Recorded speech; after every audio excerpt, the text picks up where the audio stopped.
Hi everybody, and welcome to the final round of the British Online Chess Championships. We are going to be following all the action. It's very close at the top and got a lot of exciting games for you. So I'll first of all share the pairings, if I get onto the right page. There we go. Right. And so we have on board one Keith Arkle against Ayan Mohammed Ismail. We have Freddie Gordon on board two against Mickey Adams. If you want to see a lovely interview of Freddie, we interviewed him yesterday and went through his game against Keith. Please do watch the interview. It's really nice. It's lovely. It's really lovely, and you'll be, I think, quite amazed at the, I'll probably again later in the stream. At Freddie's strength and at the way that he talks about chess. It's really, I was deeply impressed. I really was. Yeah. Okay, board three, we have Yichin Han against GM Bogdan Lalic. Board four, we have Paul Dargan, not flush, against Edison Zhu. Board five, Ahmet Abbas against Ollie Stubbs. And board six, George Gazis against Chris Duncan. Board seven, we have Phil Brooks against Adam Sikowski. Board eight, Robert Starley, Ferrari fan, against Schlock Verma. Board nine, Tashika Aurora against Jonathan Mackay. Board 10, Olga Lakatipova against Steve Willison. Then we have Yong Wang against Theo Cowrie and Spencer Lawrence against Pracha Aurora. So that is our next month. It's just starting, so I'm going to share the screen.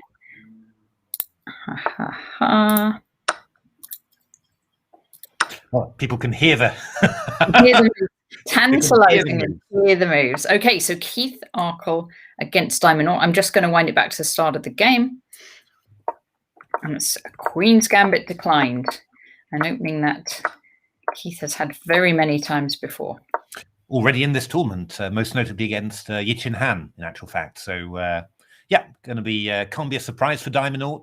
Can't ever be a surprise for Diamond Or this opening, I think. So we're going to see what he's come up with against Keith's favourite pawn structure. Okay, let's go on to Frederick the Mate against. Oh, good lord! Look at that opening. Yes, I've seen this opening only today. So this is let's have it on the board. So Freddie the Mate has gone for it's kind of old and modern opening. It's the two knights. Yeah. And it's this very tactical, aggressive line. I say it's old and modern because it's been played for a long time. But then there's new moves as you get further down the line.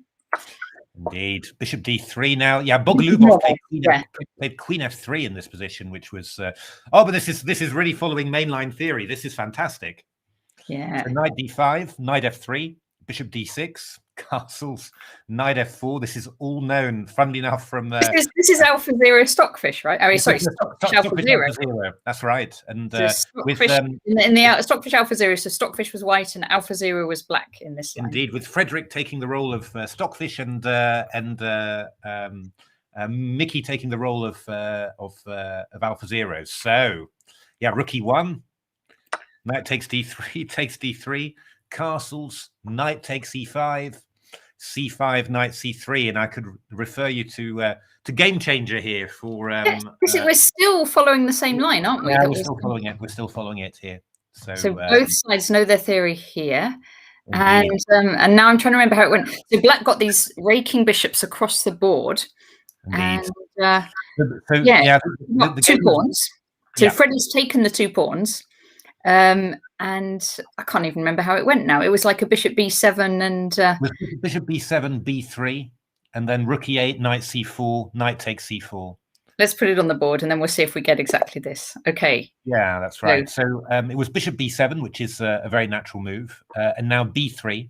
There's been other things as well, but this was what Stockfish did against AlphaZero. Rook e8, and then knight c4, and then knight takes c4.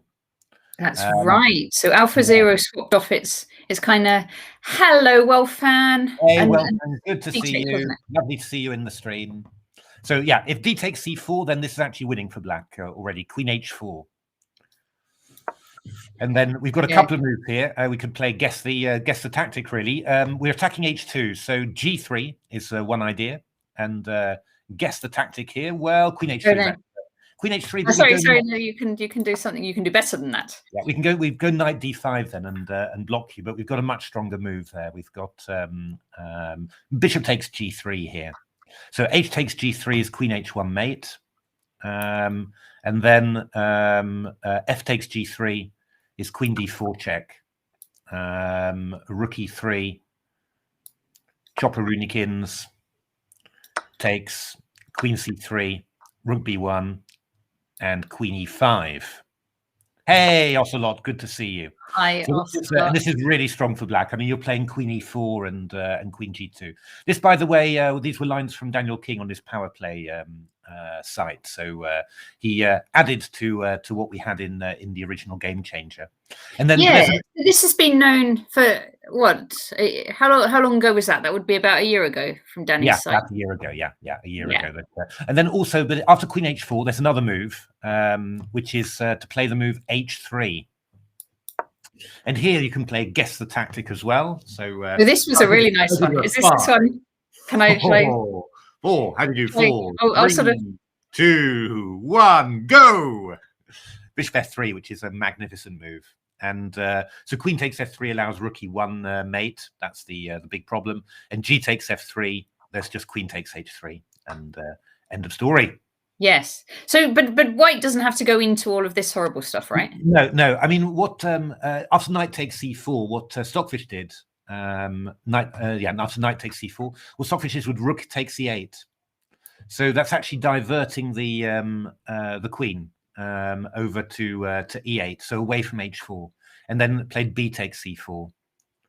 I mean, this turned out into a really great game for AlphaZero. Now I'm just thinking a little bit how it went exactly. I do believe that we went. Was it Rook B8 here, or was it Queen E6 straight away? I'll be able to get you to the right position, but we did look at this game today, didn't we? We did look at it today. I can remember the way that it. I think it was Queen E6. It was Queen E6. I'm pretty sure. Yeah. Queen E6, Bishop B2, and then the move Rook B8. Just maybe eyeing some little tactics against B2. Black still 2 pawns down. Remember, Knight B5 was played, and this was probably a bad idea from Stockfish, but it was it didn't look so bad at the time. So Queen G6, Queen F1, Bishop F4, and here Stockfish played Knight takes A7. Oh yeah, really offside this. And and this was the big moment. It was 3 pawns up. Stockfish against AlphaZero, and I mean, threatening bishops, right? I mean, there's but the White Queen is defending, and there's not like immediate threats there. But AlphaZero played this incredible idea H6, which was just giving its king an escape square, and it meant that after Bishop C3, which is what Stockfish played, AlphaZero drummed up this incredible attack with Rook A8, Knight B5. Queen H5, hitting H2, H3, and now again, wasn't it? White's threat is to play Queen D1 here. So AlphaZero went Bishop F3, which was really a pretty stunning move, and Black's intending Rook A6 to G6, basically. It went like that, and then this, and then we had a lovely. Right. So I can show you them. I can show you the main line is G3. Rook A6, King H2, Queen H4. So you can't take the Queen, and GF allows Queen takes F4. So Queen G1, Rook G6, And we've got a very huge threat here, which you're going to see in the following variation, which is actually unstoppable. Bishop a5, rook g5, bishop d8, f6. And now if I play something like rook e1, let's just say that one. It's a sacrifice. Oh, well, I was going to give everyone a chance to find it, but never mind. No. Rook a5, and that's mate. And that was a variation from Stockfish AlphaZero. Stockfish actually just gave up a piece earlier, but lost the ending quite badly. But that is the I think the hottest the hottest theory on this line. There is other stuff as well. White can play other moves as well. But well, presumably that people have been playing this in real life since then as well. Yeah, they've been doing other stuff as well. But Freddie's played b3. So Freddie has played b3. Indeed. So that's very, very interesting. We're going to see what Mickey comes up with, because rook e8, that would be Stockfish AlphaZero. Yeah. Amazing. So, okay, Peshka the Great against. Oh, this one! Bogdan. Wow. Okay. Oh, Peshka the Great. Let's see. So this is a Caracan. Yeah, funny. So yeah, this is a Caracan Panov, and I mean Bogdan's in a must-win, right? He's in a must-win situation, isn't he, Bogdan? Because he's got 6 points. Yeah, Bogdan, let me verify that for you. Yes, 6 points. Yeah, so this is a really strange variation to choose from that, in my opinion, because we normally we're just going to a queenless middle game, which is known to be slightly better for white, holdable for black.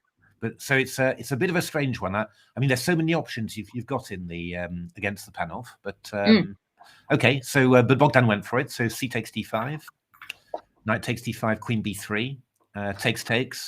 Knight b6 is possible here if you really want to get it sharp. But okay, e6, queen b7, knight d4, bishop b5 check. So this is all known. I mean, these are hundreds of games in this line, but also the game Fischer-Erver from a very long time ago. So knight takes b5.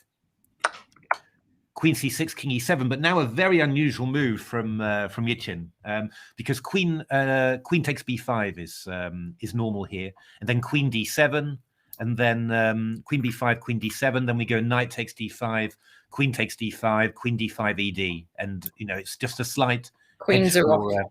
Yes, queens are off. The pawn's a bit weak on d5. The king's a bit exposed. But this is supposed to be a draw, and I'm sure Bogdan knows it very well. But I'm a little bit surprised about this as a choice for black. But yeah, Yichin is spicing this up. I have seen this. I've reviewed a book. Well, how many points has Peshka got? He's got 5. He's got 5. So he's okay. So anyway, so he's played queen c5. So you know this move, Matthew? Well, yeah. Actually, just let me get my books. I was writing my book review column for New in Chess, and I saw this move, and I'd never seen it before, but it was analysed here. So okay, which book was it in? It's called Lars Schandorf, Playing the Caracan. Okay, he's a very good analyst, Lars Schandorf. Yep.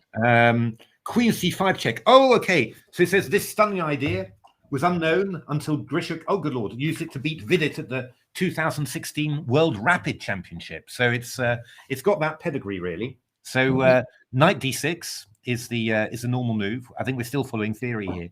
Takes d5. And now, crazily enough, king d7 is a possible idea here for black. Just waiting one move before recapturing that knight, but e takes d5 is the main line. Queen castles, indeed. Yeah. Queen c8, but Bogdan had a big think for queen c8. Okay, interesting, because but Bogdan seems to know it. He's playing the normal, but maybe this line isn't sharp in his memory, because queen takes d5, queen b7. Yeah. So this is still theory then. Oh, this is now. we are just at the beginning of the theory now, actually. The beginning of the theory. Yeah, no, there's lots of analysis on this, but I mean, Queen E5 check has been played. Queen H5 is possible, and even Bishop G5 check. But probably the main moves are Bishop G5 check and Queen E5. So this is really interesting. It's going to be interesting to see what each in hand does, whether he's got something new up his sleeve, whether something very recent has occurred in this line that he knows about. Indeed. Hi, Woldsman.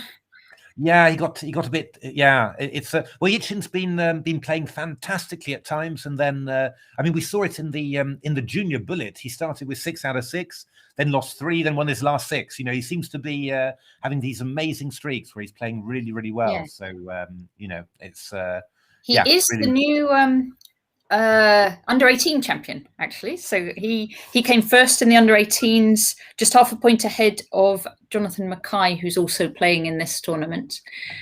So well done to Yichin for that. Let's see how this game goes, because so the book you are reviewing, Matthew, is it already published? Yeah, already published. Yeah. But the players might have that book. Yeah. And there's a whole lot of theory on this. Yeah, no, that's right. We will see. It's very, very interesting. It's wow. Yeah. Okay. This is. But judging from Bogdan's think there, he needs some time to gather his thoughts and yeah, sort of think of the theory, but it didn't have too long a think. He only thought 4 minutes there, so you know, it's not like you know, he was totally surprised, I think. So yeah, okay. Let's see, Nut Flush against Edson Zhu. Okay.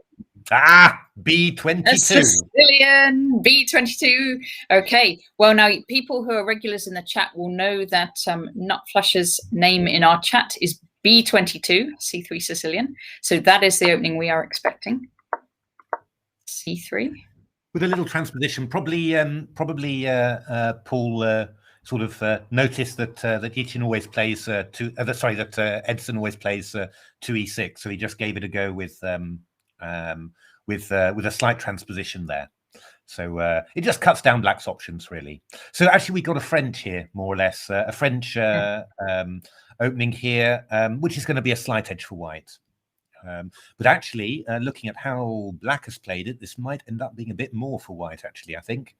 Because Bishop b5, Knight f6, short castles, Bishop b7. Sorry, the old Bologan always comes back. You've got to, if you listen to some Bologan DVDs, then he's always short castles. Yes, I would recommend it. Castles, and then b4. So a5 and a3. So Paul is really trying to hold this extra pawn, and do you know? I think he might succeed. Okay. So, I mean, a takes b4 from is quite natural from black, but then we'll go bishop takes c6. And I don't think you've got anything sneaky there. So I think you're just going to takes, and then white back, and then c takes b4, and that is an extra pawn. I do have a tiny bit of insight into Nut Flush's prep today, which is that he had absolutely no time to prep today. because he was playing in the seniors event in the afternoon and then had guests over. So that's my insight on Nut Flush's prep. Okay.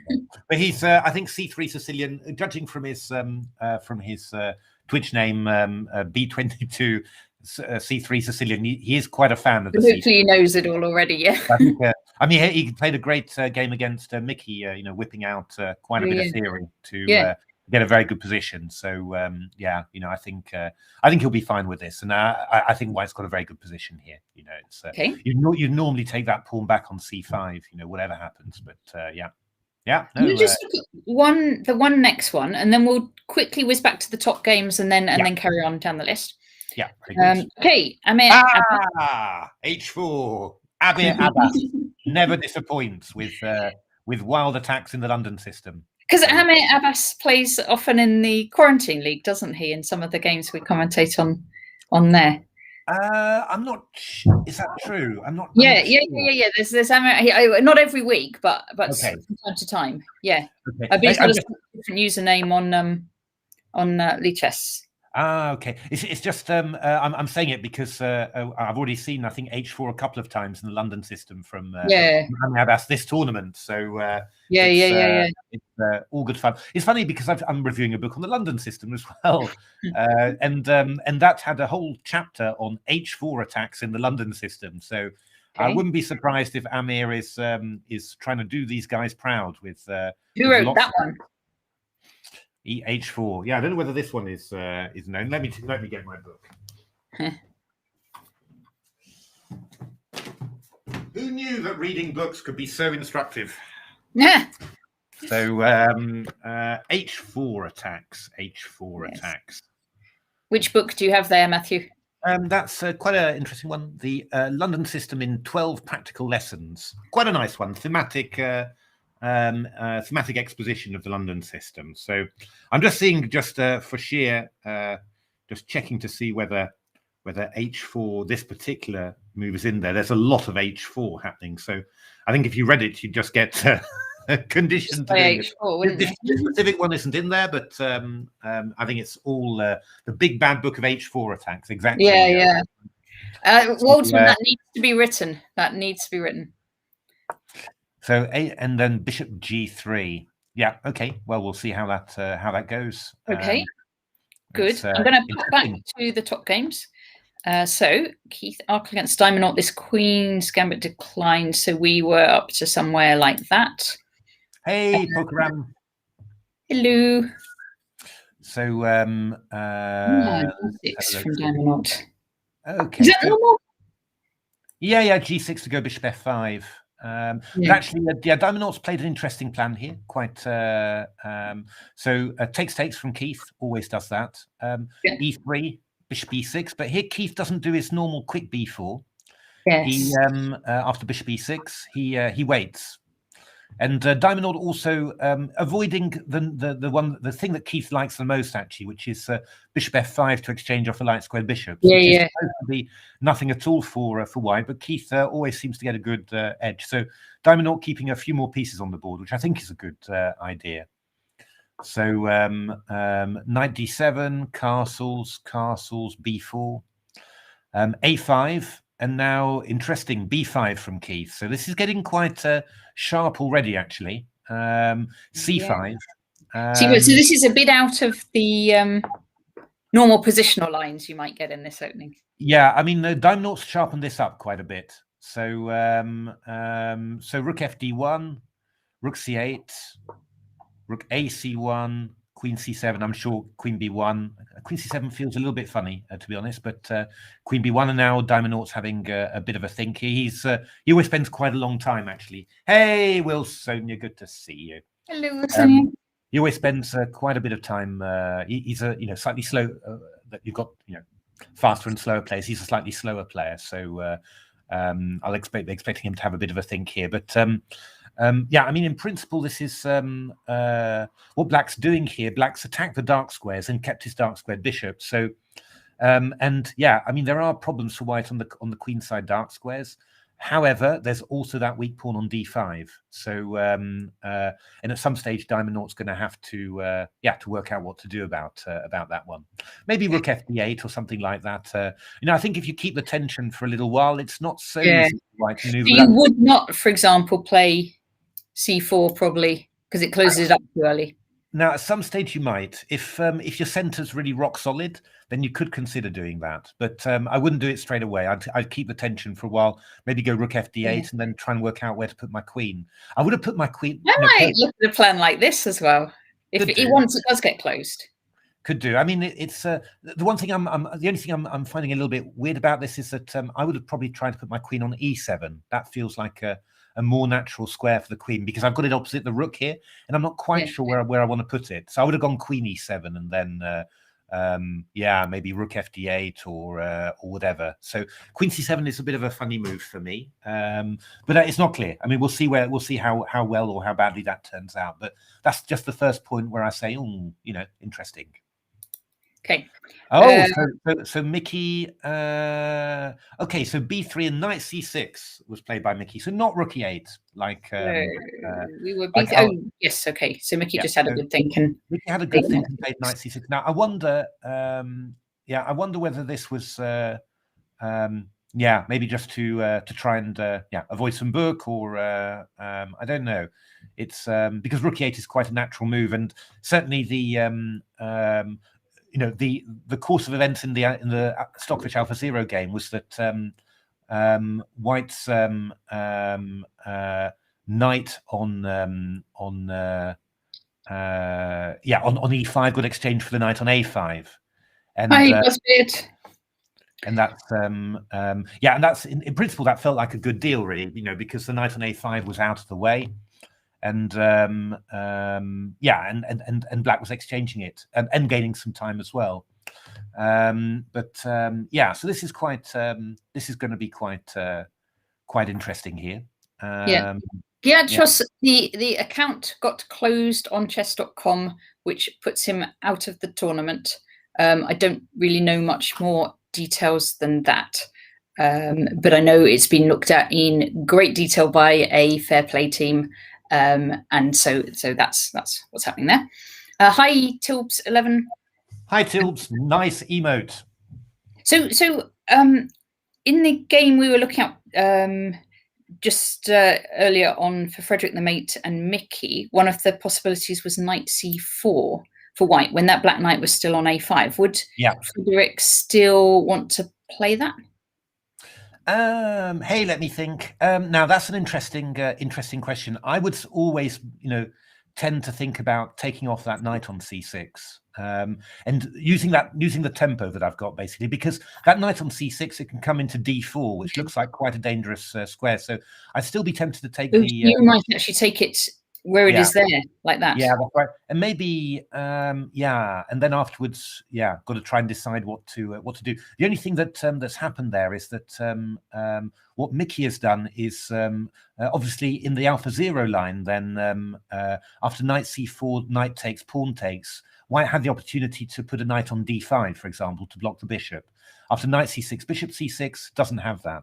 I do say, you know, do think this position resembles a marshal quite a bit. You know, with the two bishops pointing towards the king and not so much defense. And yeah, Mickey's a big expert in the marshal. You know, so yeah, I mean, in principle, this is yeah. This is going to be well, but you know, of course, any position against Mickey is going to be a challenge. So we'll have to see how it is. I mean, I'm quite tempted after, you know, just initial thoughts. After knight takes c6, bishop c6, I'm quite tempted to put my queen onto g4 or to h5, just to try and interfere with the you know, I mean, queen h5 not maybe. Not much an attack, but to kind of stop Black doing an attack here. Yeah, that's right. Just to get some control of some squares, stop the black queen from coming in, and then afterwards I'm coming with bishop b2 or bishop a3. I imagine this is still. Well, I'll just have a quick look. Sure, it is the theory. I'm just going to click around on the other games. I thought I heard the sound of someone offering a draw, and I just want to check whether it's Keith. Oh, good lord! No, it's not. Just to check the top of the tournament. That yes, okay. No draws offered in the top few boards. Fantastic. Yeah, it's always you hear that to plunk, and then you sort of think, it could be one of the boards, but it could be any of them.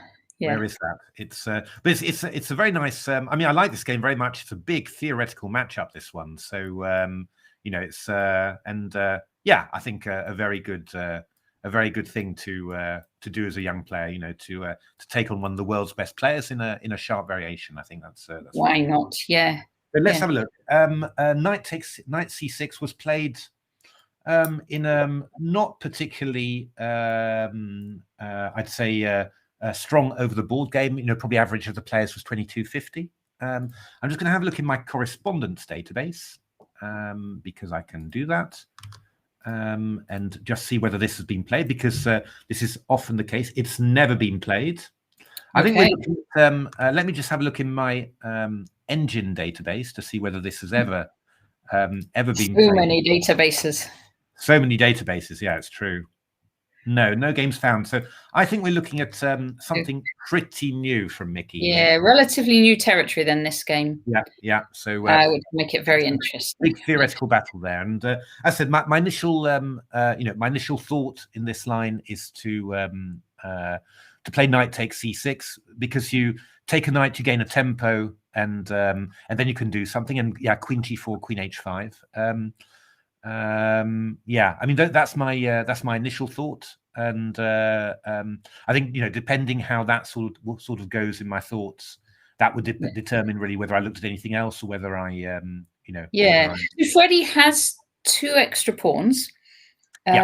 White does Black does have these 2 lovely bishops pointing this direction, and that's kind of the imbalance there in the position.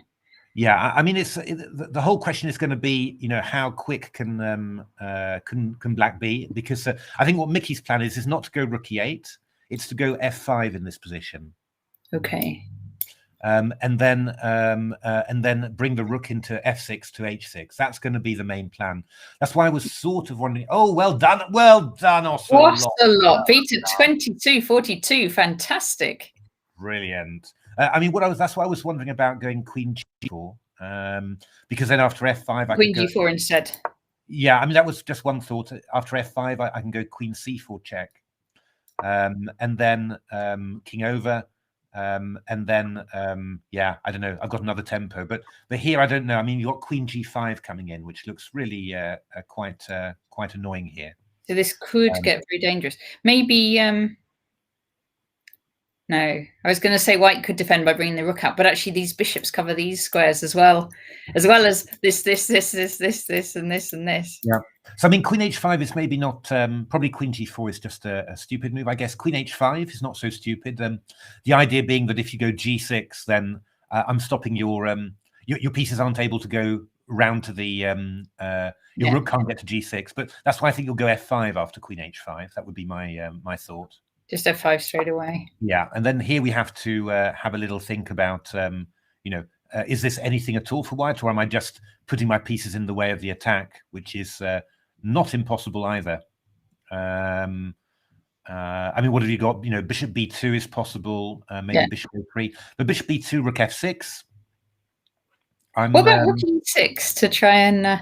yeah, that's an interesting move. It's just that you're a little bit short of because if you're doing it without, you want to get the bishop out first, don't you, so that the back ranks. Yeah, and then rook e6 would be good. But I think here you go rook f6 with black, and and I'm wondering a little bit about this. I'm a tad nervous. I mean, I'm getting threatened with rook h6 here as well, and it looks like the queen's maybe just totally in the way. I mean, you never. Do one more idea then. Instead of queen h5. Indeed. What about knight e4? Yeah, here I was thinking bishop e5.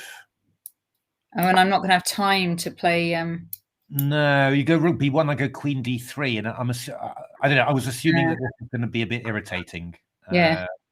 So okay. So after knight c6, so if we just look at knight c6 again. Yes, knight c6. There. I mean, one other idea here. So knight takes c6. Not 100% clear, right? About what the follow-up is. One idea instead would be to go knight f3 instead of knight c6. Yeah, just go knight f3. Just with the idea of defending, and I'm just going to go bishop b2, bishop a3 again. And then what could black do here? I mean, black's got a few moves. Black could go knight b4, which is one idea. Bringing the knight in, looking to get into d3, which is you need to find a decent reply to that. Black could also play f5, in that position instead of knight b4. So instead of knight b4, play f5. That's also completely possible. So yeah, this is quite sharp. Quite sharp, and otherwise, if not knight f3 or knight takes c6, we could go knight c4. I mean, that's possible. Knight c4 here feels a bit. I don't know, just giving away that d4 square. Yeah, it feels a bit nerve-wracking, really. I mean, bishop c7. All right, I'm going to click on it because it looks like he's played. Okay, so he's played this plan. Oh, we've got the line we were just looking at. Yeah, that's right. Now I'm expecting f5 from black. I mean, this is a very reasonable way of playing for white, but you need to have something now against f5. I mean, that's very important. Yeah, because f5, rook f6 is coming in. Alrighty, fascinating game. We're going to make sure we look at some more. So Peshka the Great. Okay, take queen e5 and rook d1. Yeah, this is the main line. Yeah. Okay, and yeah, so this is mainline theory. Indeed. Fine. And you said it's slightly better for white? Slightly better for white, but black should be able to defend. Okay. So all right. Plenty of games we didn't look at all yet. So let's leap to George against Drunken Knight, who's Chris Duncan, FIDE Master. Yeah, so let's have a look. Yeah, this has been some sort of offbeat Sicilian, but yeah, this has actually turned out very nicely for black. So so Chris Duncan wanted to play his dragon, white avoided. Oh, there's a little trap there, of course. Knight takes e4 allows queen a4 check. Haha. Yes. So that's always very nice. So bishop b5 check. Knight c6, rook e1. This was vaguely popular at some stage, you know, just as an offbeat way of avoiding interesting lines. I think that they were taking on c6 though here in this particular way, because this looks rather tasty for black now. I mean, all the pieces are attacking the center, and on top of that, you're getting this huge pin with d5, knight e5. So yeah, knight c3, rook fc8. Queen e2, queen a5. Black's already threatening rook takes c3. So I think, yeah, I mean, white's under for Drunken Knight here. Yeah, this has gone very well. Hi, Maloka. No, I don't think you can see the game list of this tournament. These are all individual games, really. So yeah, there's somewhere where you can see kind of six. You can see c6 at once. If you look on the ECF website, I think there will be a link to where you can see lots of games at once. But I find it just as easy to follow in chess.com and follow the individual players. Okay, let's see. Okay, this is quite nice. Phil Brooks playing 1e3 there. Oh, is he trying to get into a French? Maybe. No. This is these are quite well known. These lines just e3. Even Magnus Carlsen played 1e3. There was a story at the Olympiad that Hammer, so the Norwegian Grandmaster, he said sometimes there are times you want to punch Magnus, and he said like the time that he came to the Olympiad breakfast table and said, you know, 1e3 really isn't a bad move, and then proceeded to play it at the game, and everyone's thinking, you know, 1e3. But yeah, these are quite well known. There's a guy called Axel Smith who did something like I'm not quite sure a whole book about E3 systems, you know, and so that made quite a rage, really. So bishop e2, h6, short castles, and e6. So what we've got actually is a Benoni now, but where white's a tempo down, really, because he'll probably end up playing e4 in the end, but he's already played e3. So black's got a good Benoni, but the general argumentation is that a good Benoni is still bad. E3 poison, that's the one, Wilson, yeah.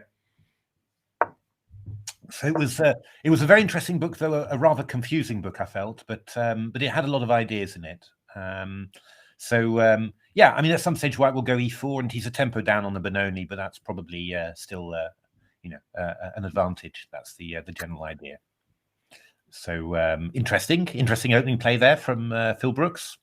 Okay, Ferrari fan against Schlockvermer. Right, so this has been an advanced French, looks like, indeed.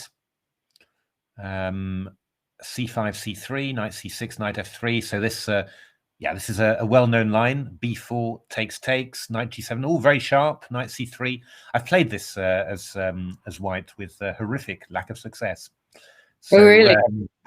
Yeah, I didn't like the positions. I've got no clue why I decided to play it one day, but knight g6 is slightly passive. You normally go knight f5. So here actually white's doing quite decently. You know, he's got quite nice control here. Rook c1. Schlock will push his H pawn. No, I don't. It's not Schlock. It'd be Robert Starley who would push his H pawn, surely. I was thinking for black, but it could be for white. Either, yeah. I don't think. Well, looking at the game, I don't think that black. I'd more expect it from white, really, to go H4, H5 to try and hit that knight on G6. That's true. That's true. So Rook C. I mean, actually, after Rook C1, A6, H4 would be a very, very natural move to play. You know, so I'm not quite sure what black's doing with that knight. He looks. If it gets hit, I suppose you do have this square, don't you? Well, then I've got G3, so and I don't think that knight will be long for this one.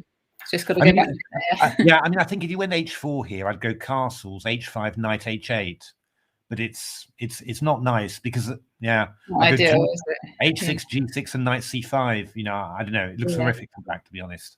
Yeah. I mean, Robert played this, maybe white should have thought about this one. I think that would have been a really strong move. Yeah. But okay, I mean, what white played is very decent. I mean, it secures an edge. Black feels compelled to exchange off the dark squared bishops. I don't know whether, I would have tried to resist really, but okay, F6. This is quite decent though. You know, black's playing quite okay here. Bishop E8, getting the queen out, EF6 and queen F6. But this is a nice advantage for white in principle. I mean, the key question is the only thing you've got here. You've got some sort of counterplay to deal with. That's knight F4, and also, well, it looks horrific, but knight takes D4. I'm not 100% sure that that's completely losing somehow. I'm not quite sure why, but at the moment that is losing. So then in that case, Rook FC1 looks like a very natural move here, just to hit the knight. White has taken on A6. I guess just gonna, if Rook takes, just go B5. ¿Por qué? Look, White's played knight, a bishop A6. Yeah. I suppose Black could take on here. Well, that's what I was thinking. I'm just sort of, just processing this thing. Or White could go bishop E2 afterwards, but that hasn't improved White's position at all. Because you could just take there. Well, if I go Rook A6, B5 is probably a bit awkward. You're going to get a pass pawn on C6, which unless I've got some tactics, because I've got knight, I might have knight F4 coming in, but he's got a rook on C3, so he's covering the third rank like that. So I think White's probably safe. But if I just play knight takes B4 here, or even you could take D. Wow, that's risky. I get knight takes D4 and then rook F3, I think, afterwards. Yeah. Okay. So we'll just very quickly trust your first instinct, Natasha. Yeah. So that one before, yeah, and then I'm trying to think. I mean, am I missing a huge tactic here? But I don't think so. I mean, bishop B7, I go rook B8 or something, and or is White's plan to go rook C7? Could be. In that case, rook C7. Oh, and the knight's trapped. The knight's got some problems. I mean, I don't know. I find it hard to believe that after rook F7 that's really going to work, though. I mean, feels to me like after rook F7, I'm threatening rook B7, and I could even play rook A7 instead of rook B8, and this wouldn't work at all. So I think after knight takes B4, you're going to go bishop B2, I think, but then I just go knight C6. And I've actually gained the square A5 to C4. This rook's better than it was, huh? Yes, and the knights in particular, it was dominated, and now it's got some ideas. So yeah, I think just rook FC1 was better, because it's quite funny if White goes rook FC1. I think I'm seeing this right. On move 20. Oh, sorry, move 20. So rook FC1, you go knight takes D4. Then I go bishop takes G6. You go knight takes F3 check. I go rook takes F3. No, rook takes F3. Queen G6, rook G3, and G7 has completely gone.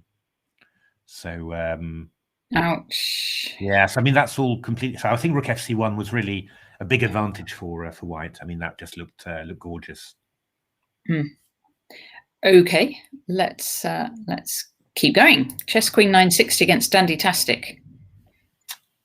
I love that Dandy-tastic name. I really do. Sorry, so this is Tashika Aurora against Jonathan Mackay. Yeah, what is happening here? Oh, we had Jonathan's father on the stream, haven't we?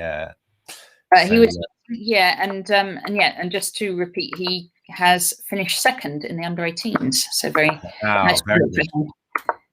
So knight b6. Okay, this is yeah, a little bit of a ropey system, I think, against the Catalan, but wow, tactics flying fast in there. Knight takes d5. E takes d5, e5, knight e4, knight d4. Yeah, I mean, white's a bit better here, but it's not crucial for black. Black's got play as well, and black decides to sacrifice a pawn here on d5. Bishop h3, rook fc1. Wow. Okay. So, who is better and why?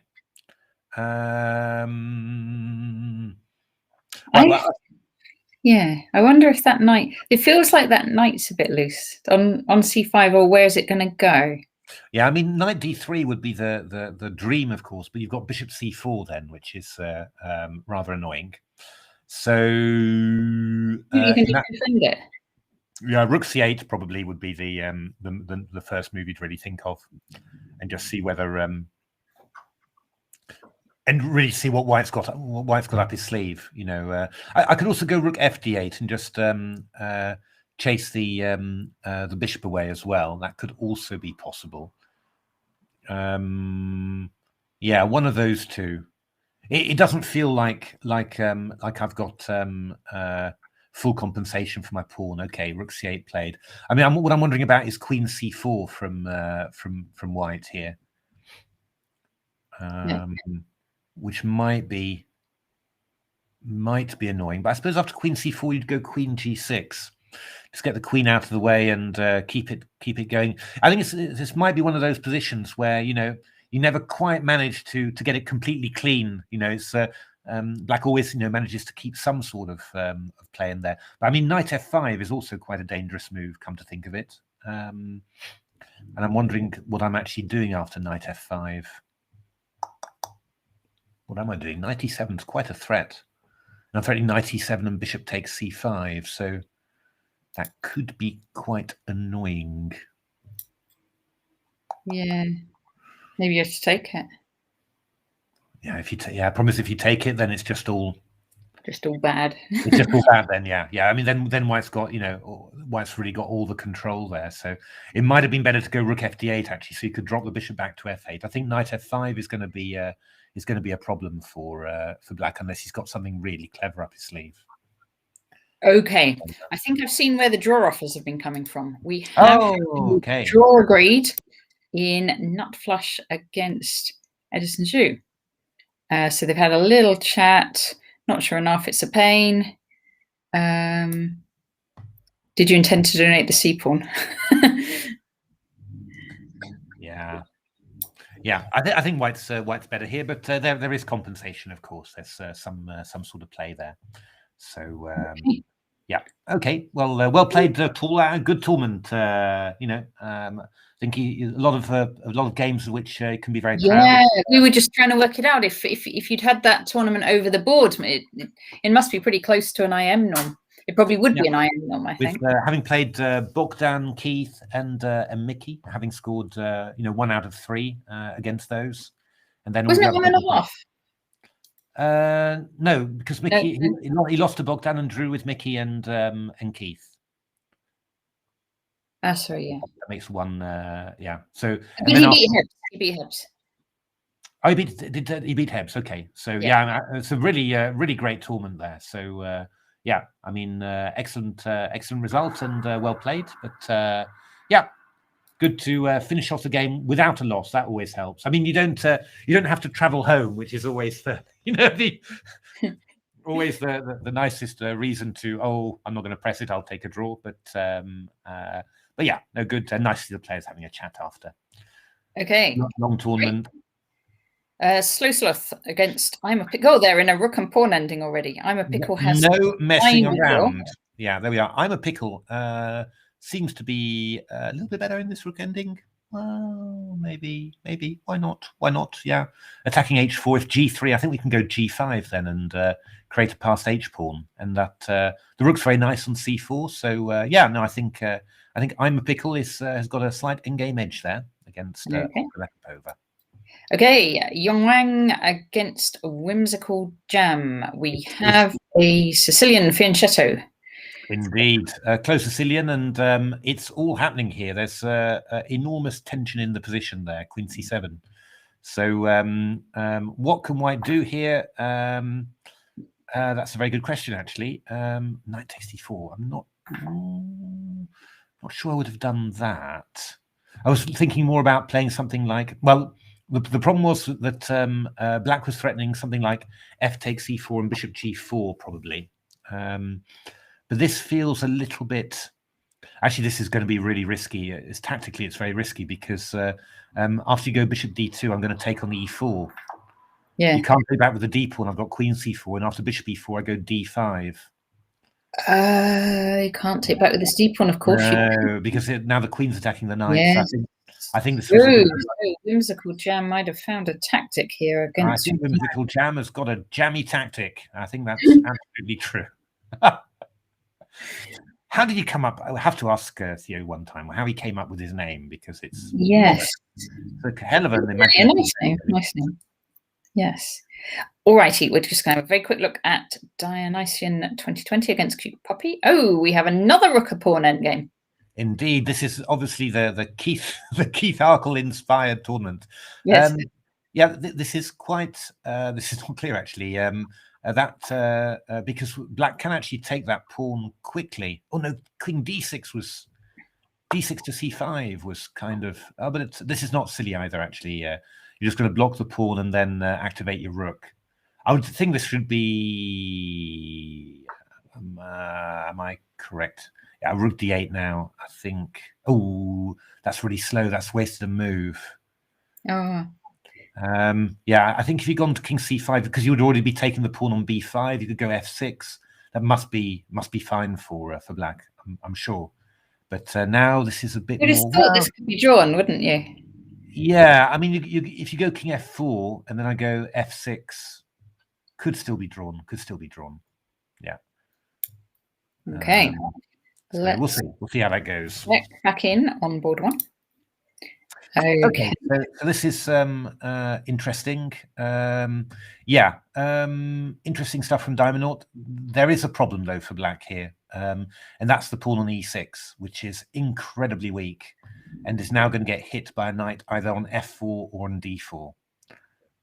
This is quite well-known structure. So yeah, I think Black's got some big problems to resolve here. So does he have any kind of tactical compensation to make up for this positional weakness? Or is it, not really. It's just a big weakness. Yeah. This is sort of known from various games. You know, Fischer Spassky or even Karpov Kasparov, and this sort of structure is quite vulnerable. I mean, there's a lot of lines, funnily enough, in the Tarrasch where Black plays, which this resembles very much, you know, where Black plays bishop g4 to force h3, and then the bishop goes back. And always the idea is there's a pawn on h3, so you can't attack the pawn with bishop h3, you know. But here Keith's got knight f4, bishop h3 coming in. So could Black attempt to stop that with e5?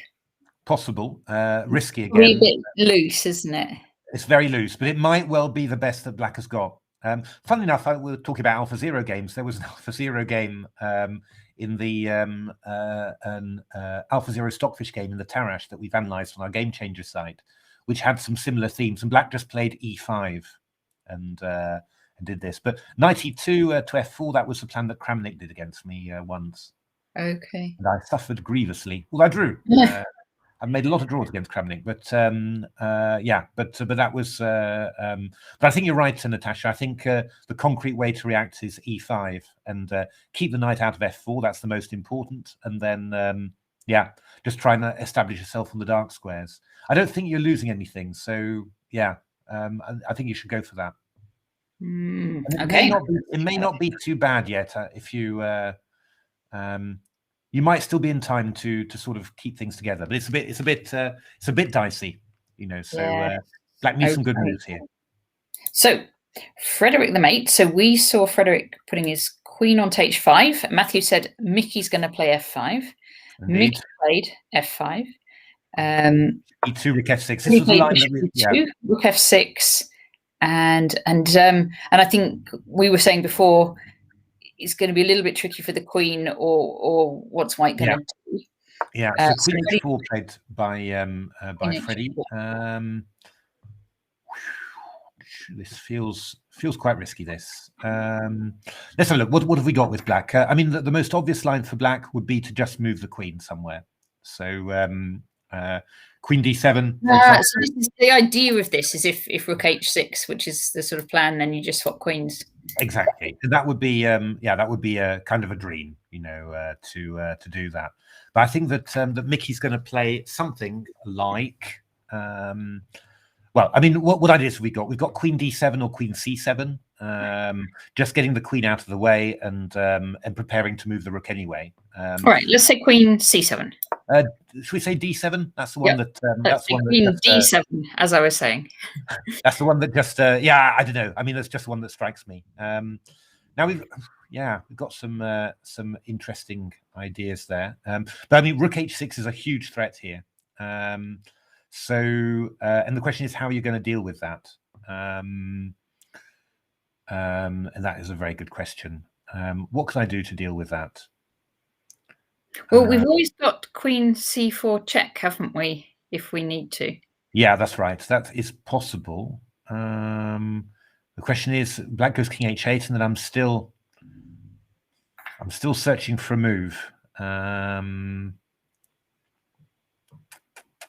I mean, I think my feeling looking at this is that you know, I'm going to have to play a move like g3 that I don't want to, you know, and then hope that I've got some play somewhere. What about f4? Yeah, f4. I go rook g6, I think. And then after, then I'm going to go rook g4 and take that pawn on f4. So that's a little bit awkward, that one. I'm not very sure about that one. I mean, sometimes you can find some creative ways to give up those, you know, those pawns, and I think that's what we're sort of looking for here, unless there's some really clever ideas that we can play. I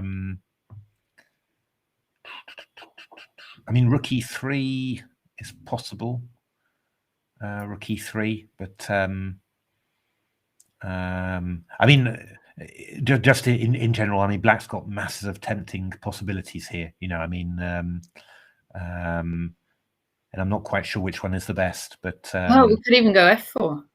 Yeah, f4's an idea. The only thing is, then I get e4, and I mean, I think in general, white would be, you know, quite happy to go f4, rook e4, for example, and then, you know, give up his. Give up the exchange, because we already got 2 pawns, haven't we? If we're white, we've got 2 pawns. We could give up the exchange. Yeah, we could do that.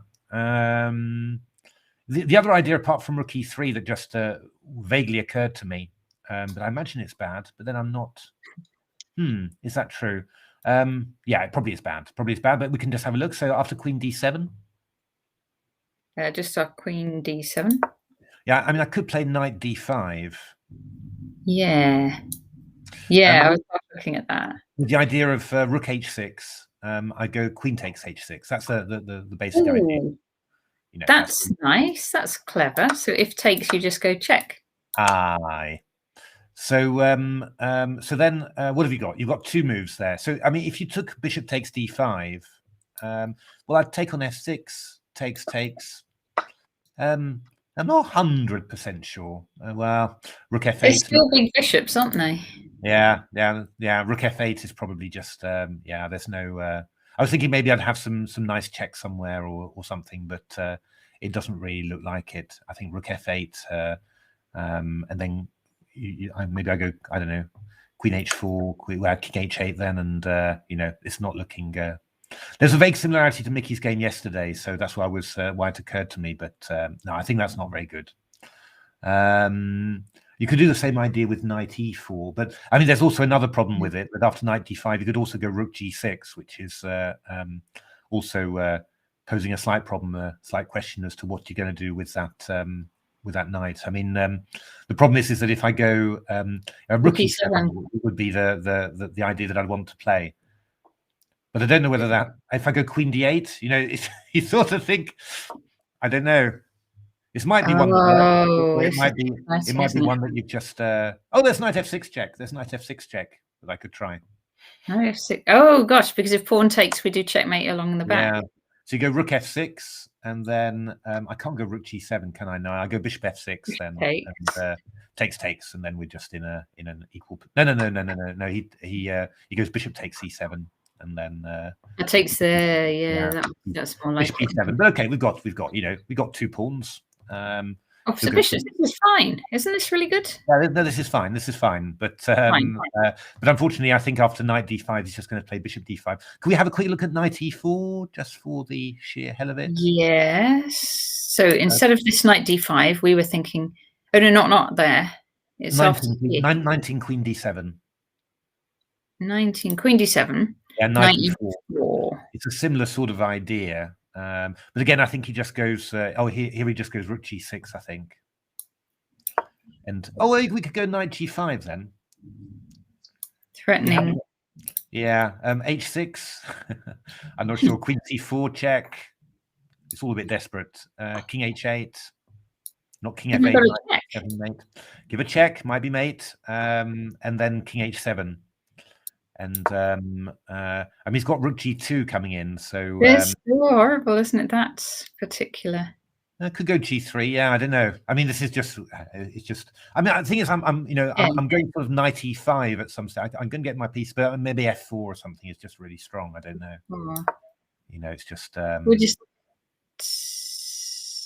Yes. Queen h3 and f3 coming in. So I might, if you go knight d6, I'll probably just go queen h3, and then you go you block the file, then I go f3 after. So it's quite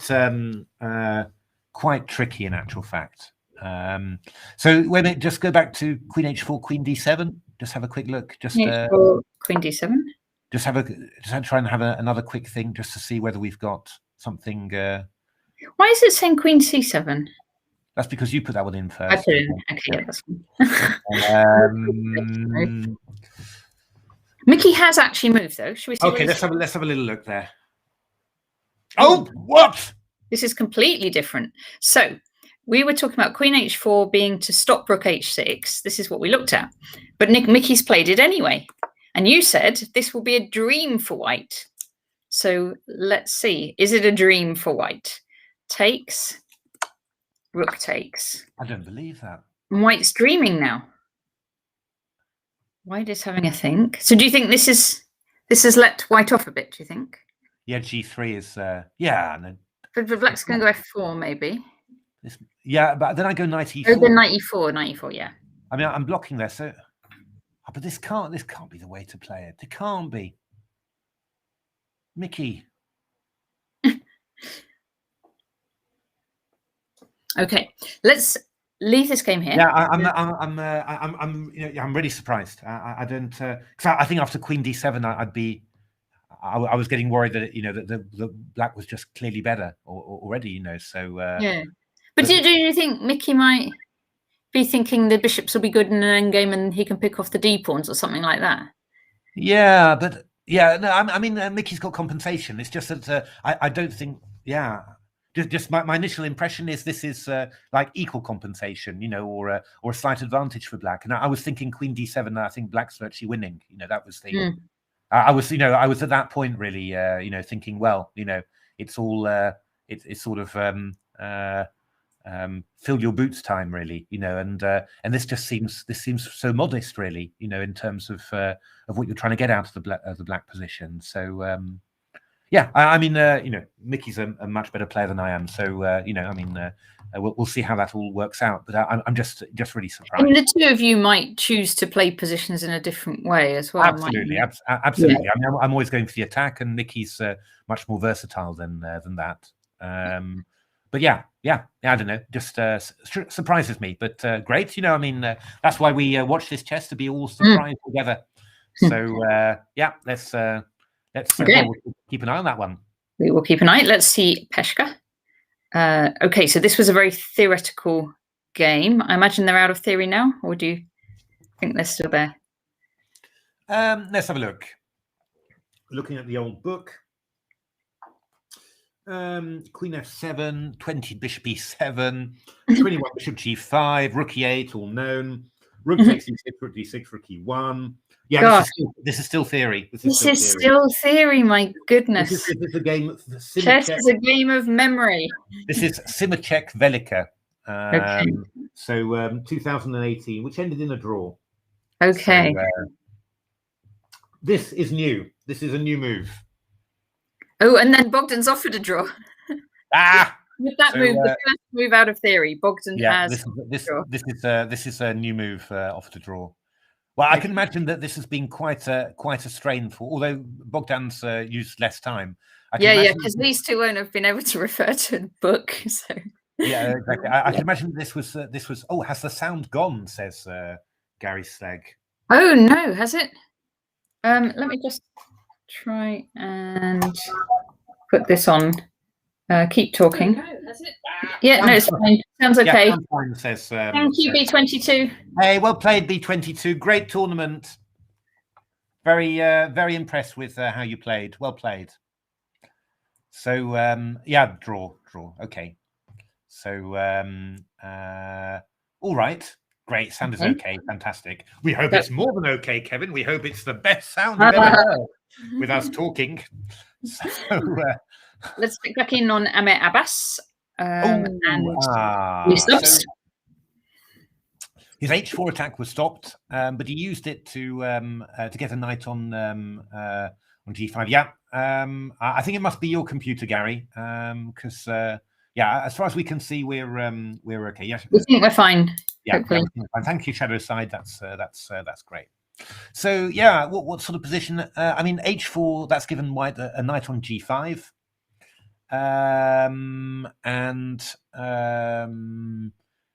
Yeah.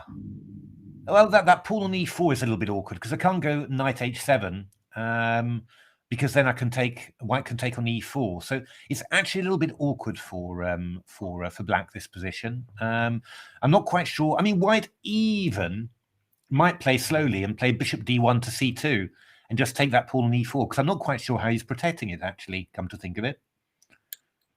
So I think Amir Abbas is doing pretty well there. I think this last move d5 was quite definitely quite sneaky, and black's got to have a look. I'd be tempted with black to start throwing in something like b5 and start trying to get some play somehow. Looking at these options to get some play somehow, because yeah, I think otherwise you're going to get it's going to get very awkward.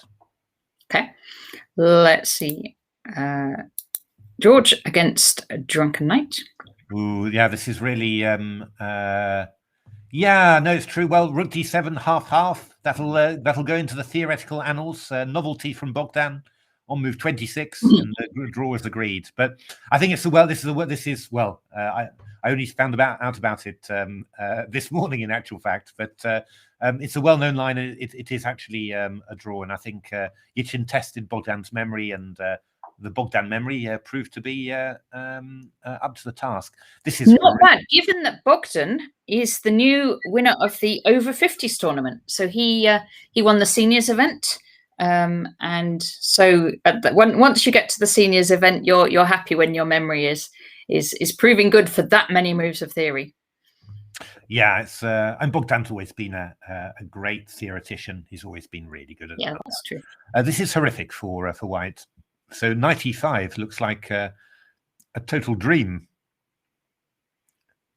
Knight e5 just now. Yeah, knight e5 now. So steady, Natasha.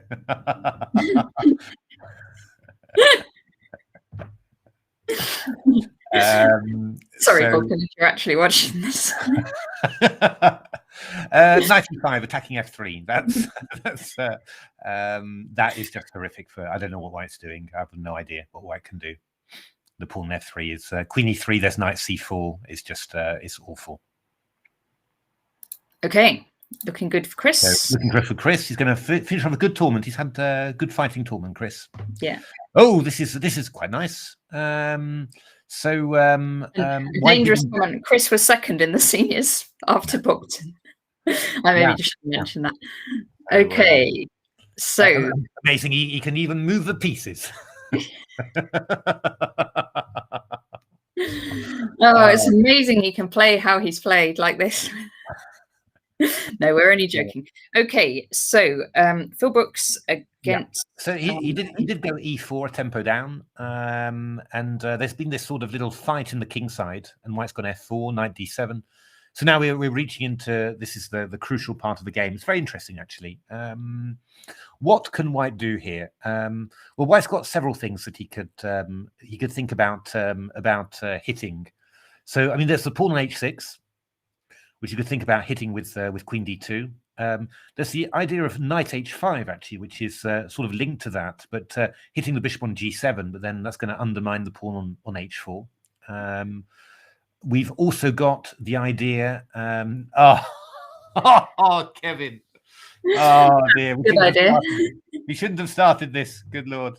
Bishop G4 is another idea, just to. Yes, I was looking at that and to come around into here. Come around to there. That's quite dangerous. The other idea could be, but that's more positional. A sort of a slower one. You could play Bishop D3 and just try and get rid of the light square bishops, and then just there'll be some.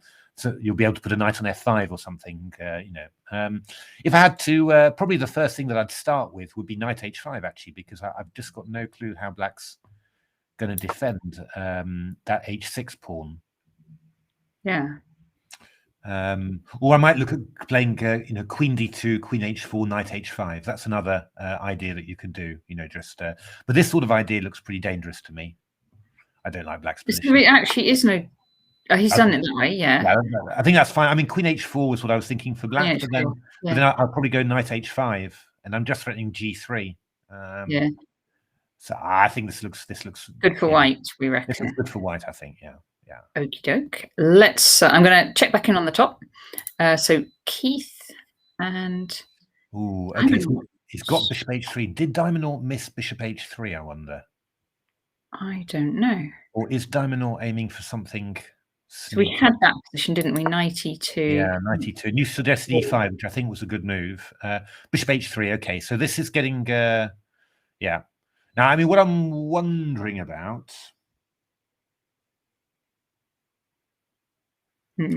Is I'm just trying to make it work somehow.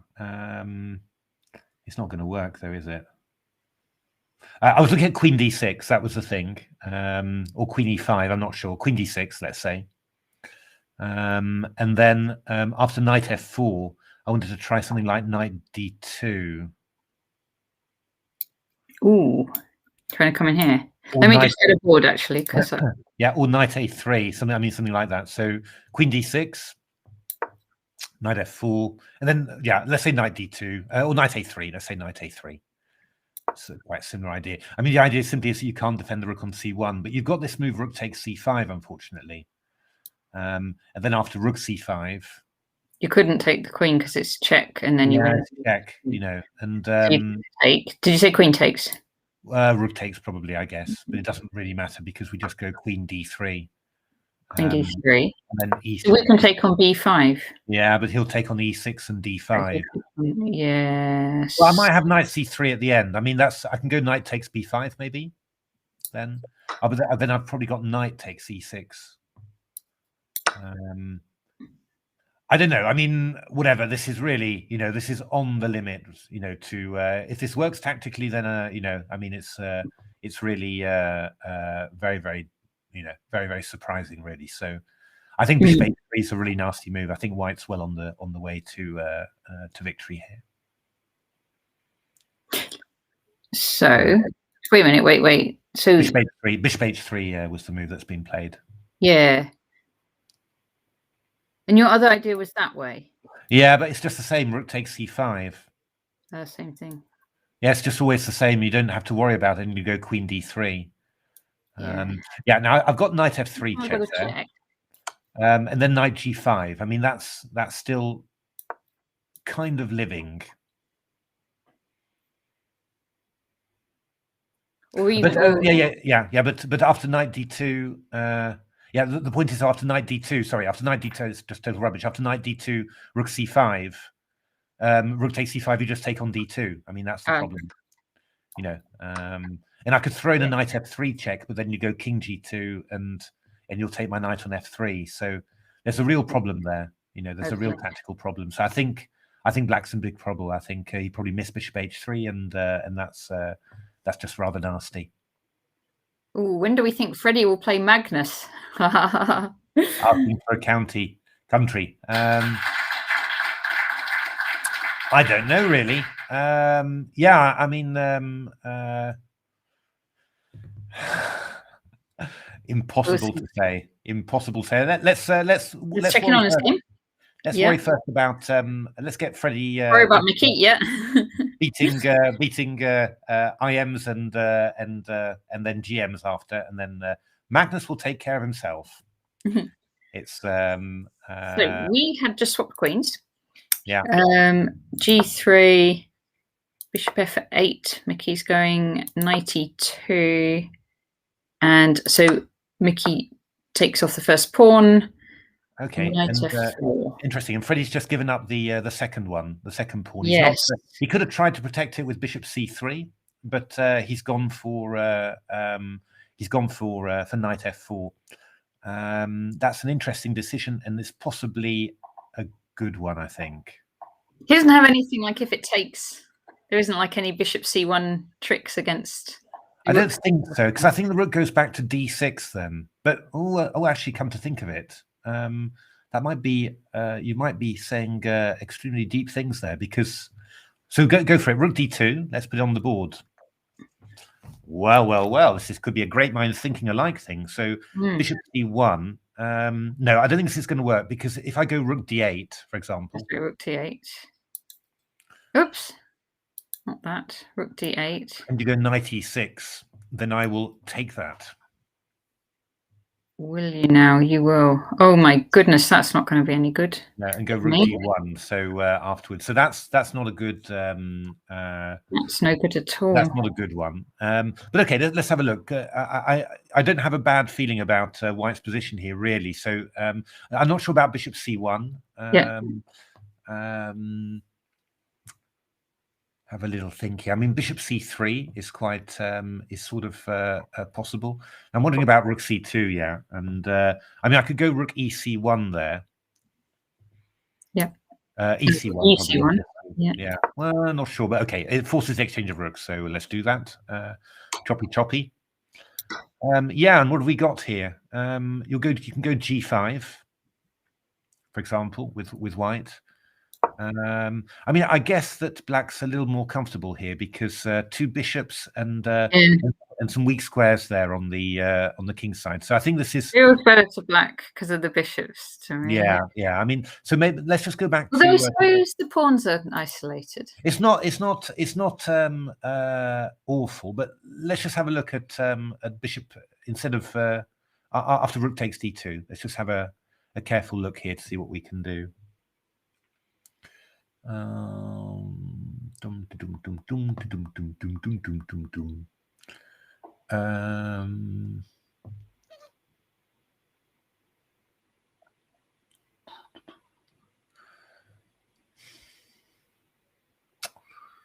b5, g5. You're always getting hit by g5. That's the definitely the annoying part to it. Bishop c3, rook c2. That feels sort of right, really. But after rook c2, I'd like something clever, but I don't really see it. Yeah, then it could just be, yeah. We'll have to have a look at that decision of knight f4, just giving back the second pawn, whether bishop c3 might have been better. But I guess that Freddie was maybe worried that the king side was going to get hit somehow. So he decided to go for activity, which is in principle not a bad choice. Only I'm just a little bit worried about This knight is going to have to go to e6 at some point, isn't it, if it wants to go anywhere? Because these other squares don't look, none of them look really nice. Yeah, no, it's true. I mean, I suppose I could go bishop c3, bishop a3. Kevin's asking bishop a3. Yeah. Oh, I don't know. It feels weird, Kevin. It does feel weird, but you could easily be completely right.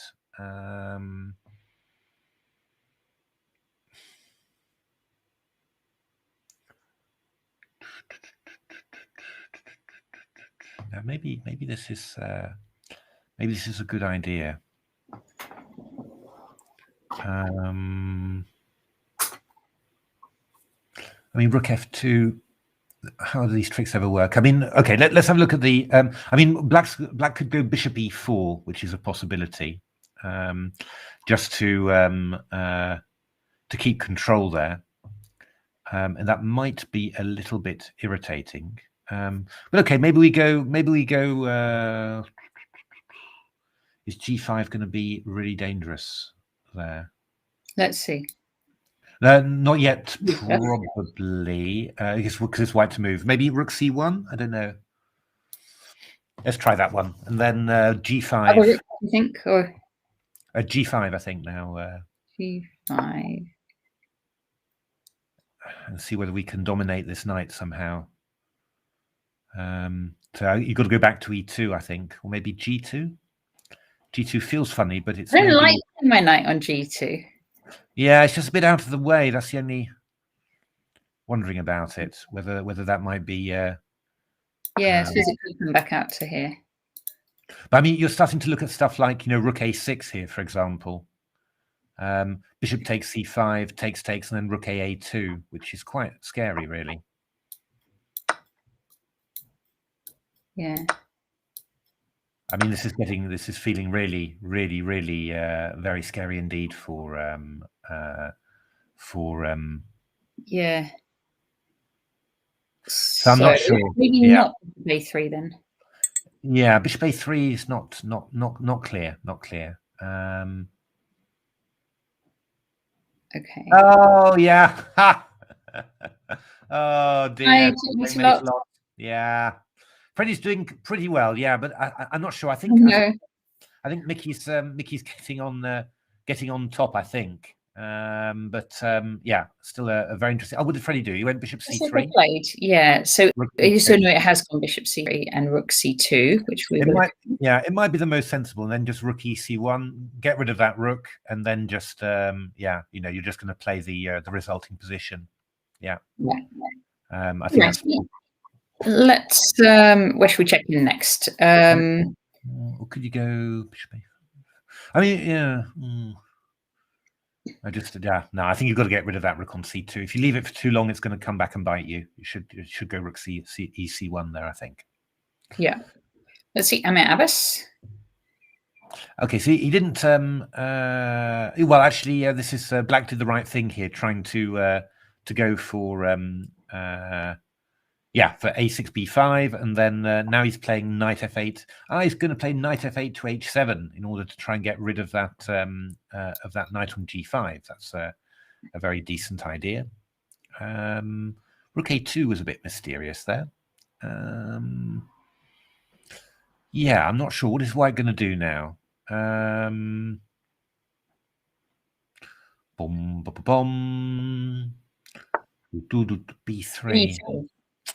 I don't know. It's a bit slow. I'm not sure that the white's got so much that. No, we'll see. It's. I mean, they're consolidating moves. It's just I'm a bit. I guess after knight h7 that white will play bishop f4 and then try and take back with the bishop on g5. So keep that pressure on the h pawn. So. Yeah, it should still be maybe a little bit better for white. I don't know, or around equal. Because that bishop is going to come back c8 to f5. So yeah, I don't know. I think white needed to do something really, and I'm not 100% sure that this is really happening. Yeah. Okay. We are going to check in on Yung Wang against Whimsical Gem. We have a check on the board. Queen all the way into e2. Indeed. So we got a big pass pawn on e3 there. What is this? This is 1, 2, 3, 4, 5, 6, 7, 7. 1, 2, 3, 4, 5. Oh, good Lord! Whimsical Jam is 2 pawns down here. Gosh. Hi, Sanjith. We'll check in on Keith next. But I think Queen G2 is Queen. What's wrong with Queen G2 actually? You have to go Queen G2, right? And then I take off. And I mean, you've got a Bishop E5 and stuff, but I'm not sure. Is that really Bishop E5? I just take back with the F pawn. Yeah, I don't know actually. I think maybe Whimsical Jam has overcooked this a little bit because he seemed to have a really, really promising. Like these pawns look impressive. Yeah, but he's having to flop off the queens now, and I don't know how he's. I don't really know how he's going to proceed now. He could go E2, but then I just go. I can just go something like. I could even just go Rook F2. I think. Rook F2. Then we do have like knight. Yeah, but I just sidestep basically. Tricks, don't we? I just sidestep, I think, and then and B2. Oh, and we can't take on B2, so it's nothing much. I'm not sure. I get the feeling that maybe Whimsical Jam has just overcooked this a touch.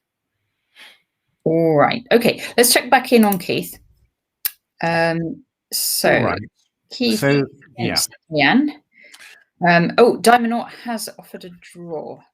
Oh, okay.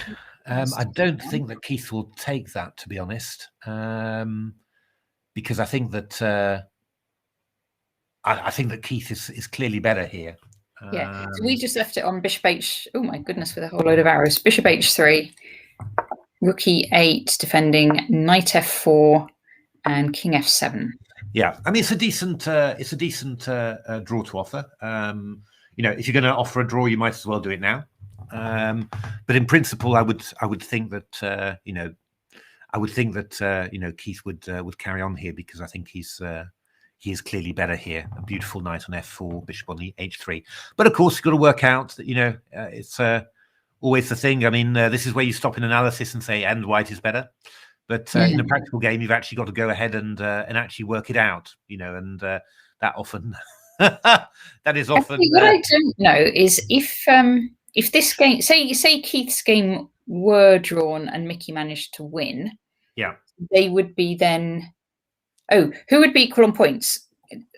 Keith and Ayan as well, wouldn't? No. Sorry, no. Keith and Mickey only. Yeah, that's right. Yeah. And so, Sanjay's saying Mickey wins on tiebreaks because I thought originally there was going to be a playoffs, but I don't know if that's changed given the delay till today. So whether there would be a playoff between Keith and Mickey or not. Yeah, I was going to say. I thought it was a playoff. Welfan will know this. So it's a playoff because Welfan's one of the organisers. Oh, okay, great. So it's just probably a playoff that gets organised a little bit later than planned, I guess. But later than planned because it would have been 4 o'clock today. Yeah, that we'd reserved our time, hadn't we, to do that? We had. So, but okay, I mean, that's a little way off because Keith has declined the draw, and Mickey's still playing. Has he declined the draw? Can you see that? Oh, sorry. No. Sorry. Diamond Knot offered a draw. That doesn't mean Keith declined it. Keith's having Keith could well take a draw, couldn't he? Could do. I think he's got more time and he's clearly better here. So, I mean, just in terms of moves that occur to you, first of all, E4 looks like a real biggie, basically. Here, just really trying to loosen up those light squares. I guess the first move that I'd sort of think of. If now there's a few interesting things in there. Maybe Bishop G5 could be an interesting way of trying to counter that. That's not completely obvious, so you need to have a think about that. But for example, against a move like Bishop G5, I'm getting very tempted by Knight takes E6 here. Rook takes E6. Takes. Probably Bishop takes, and then he takes D5. Gosh, that king's coming right out. Or even Rook takes D5 actually. Although Rook takes D5, there's maybe Knight A3. Come to think of it, no, there's Queen B3 check after. Yeah, maybe rook takes d5. Just try rook takes d5. Let's just have a look. So rook takes d5. So this is the position we could reach. Yeah, okay, but now I was correct. First of all, there's knight a3 in this position, I think. So knight a3. This is complicated, isn't it? Queen b3, you think? No, well, yeah, queen. I just go rook takes c1. I've got a discovered check, but it's nothing really, you know. Oops. So yeah, and the queen's hanging. So I think that this is probably overcooking it. But I could go e takes d5. Oh, thank you, Hellraise, Joel. Thank you very much. But I just go e takes d5 instead of rook takes d5 then. E takes d5. Ah, yes, I hope your tournament went well, Hellraise. I know you were organising today while Theo's playing this. So, okay, I go king f7 back with black. And then this is the question about, do we have something something big and clear here? Why don't we take on c1? Well, because it's oh, it's not our go. That's there you go. That's normally the one of the big inconveniences. I mean, I could just go f4 here. F4. To meet bishop f6 with queen e4. Adult players at their first tournament. Wow, fantastic. Yeah, lovely. I bet everyone had a really wonderful time coming back to Over the Board. But what about why don't you just take this off? Is that too? All right, I'll take it. Oh, no, because I'm going to get pinned at the end, aren't I? Just a little bit, but maybe maybe you don't mind. I don't know. Yeah, bishop f6 is possible, and then I'll go queen e4. Yeah, you go queen c8 maybe, just to... Yeah, I don't know. It's not gone yet, but it is obviously pretty close. Could you just go back to 25 e4, bishop g5? 25. Did you say? No. 25, yeah. 25 e4. There we go. So, because I'm just trying to think, is there another move that I'd want to play except for bishop g5 here?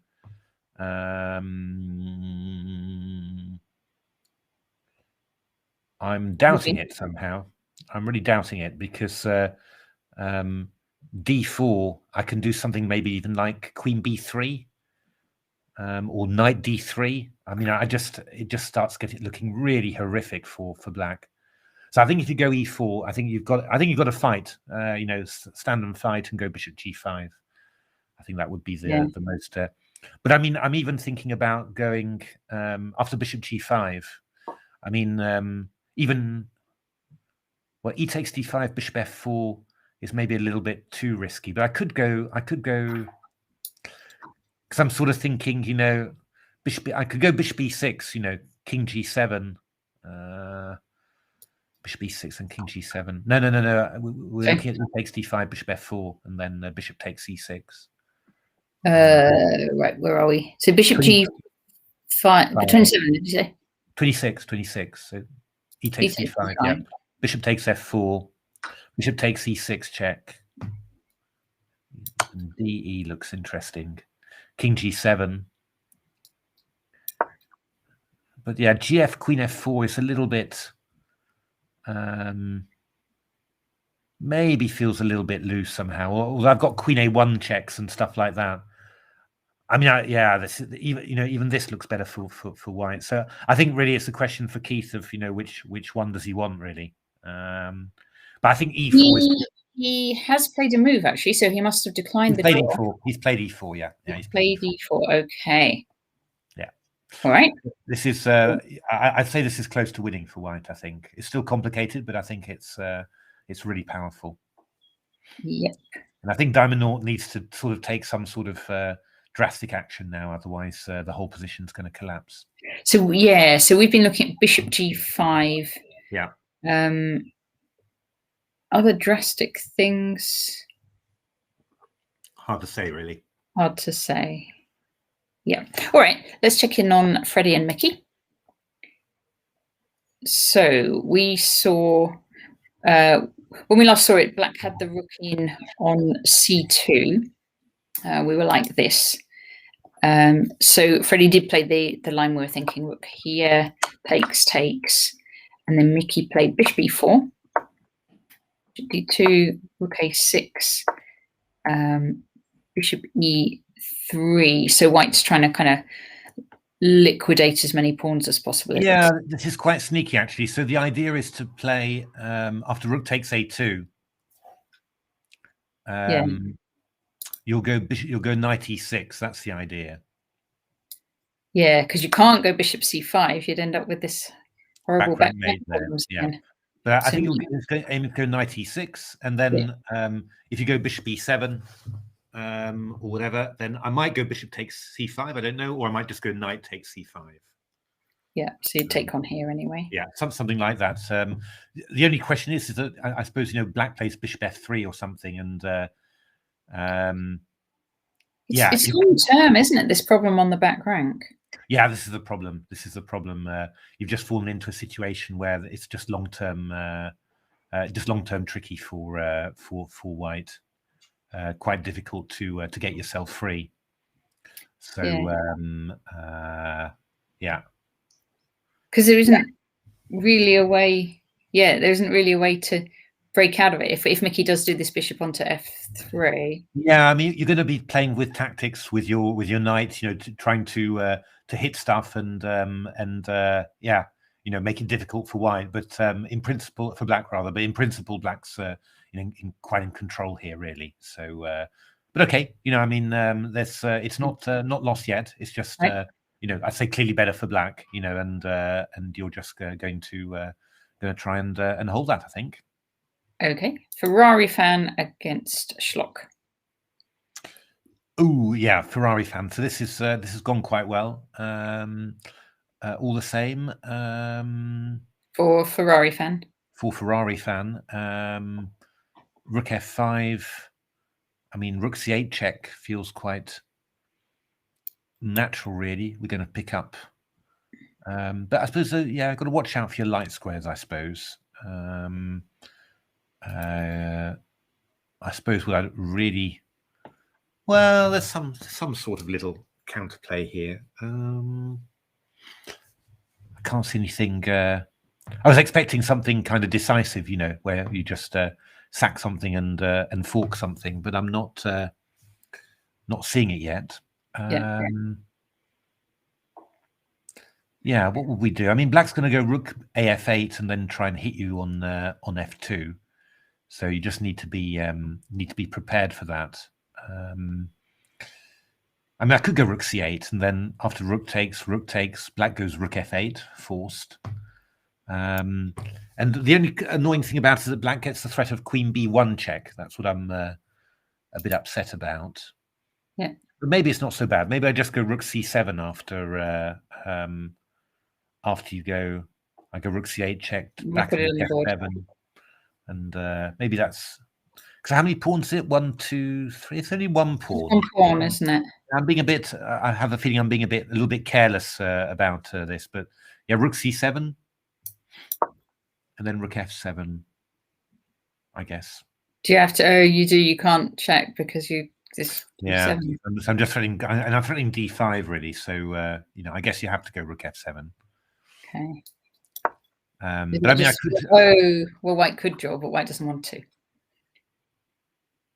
Oh yeah. No, I mean white's going to play this for the win here. But it's slightly annoying somehow. It's not quite clear really. I mean, I could play something like rook c8. Wondering rook f8. I could take it off. Yeah. I mean, I can pick up the pawn on b6, but I'm not 100% happy about that. I think I'll get checked and irritated. I mean, I could play d5 in this position. And just try and claim that I've just got a huge. But you go e takes d5. It's not very. Oh, queen f4 check. Ah, but that doesn't. Queen f4 check would be very sweet. Picking up the bishop. Yeah, and you've got to be careful. You can't go to g8. Then black can pick up the bishop back again. Yeah, you can't go to g8 because I've got queen a4. And you can't go to E8 for the same reason, so you have to come up. E7 is the forced move. Okay. And then precisely at this moment, as Bologan always says. That's right. So precisely at this moment, we go just move this bishop. Well, queen b1, queen e4 check is threatened. That's the problem. So I could go bishop takes g7, but I'm a bit worried about queen b1 check, king g2, queen e4, and exchanging off the queens. How many pawns up do we need to be You have to be quite a few, don't you, with opposite bishops? Well, it's not really the number, but it's more the have you got pass pawns on both sides of the board, really, is in this sort of position, and you don't here, and you've got no chances of creating any. So because you could go like bishop d4, and if you try and swap queens, then you take the b6 pawn at the end. Yeah, no, that's true. But I think that would be drawn as well. I think that that would just be drawn. I'm looking at queen h4 check just for annoyance purposes. But I mean, I might manage to get into a queen and pawn ending a pawn up if I'm very lucky. But it's not right. It's not right. So need to find something a bit better than that. Maybe it's not quite. It looks, I just intuitively when I saw it, I thought white was 2 pawns up, but only 1 pawn up. So yeah, yeah. Oh gosh, I tell you what, the game's finished and Ferrari fan has won. Oh, good lord! So what happened there? So. Oh, good lord! Queen e4 was played. Queen e4 here. Yeah, and then rook c5 was played, and then queen takes a8 check won the. Okay, so I think it's just a slip by black. Yeah, I think so. Yeah. Yeah. Okay. Well done, Ferrari fan. All right. Let's pop back in on the top balls. So. All right. So Diamond Naught has not e4, queen d6. Yeah. ed and ed. So Diamond Naught is playing tight at the back here, but he's not really that tight at the back. So I mean, already there's tricks are starting to. Hey, Dick Coda. Hi, Coda. So yeah, I mean, already tricks against d5 are rearing their head. I would say queen b3 would be my natural move here. Just threatening rook takes d5.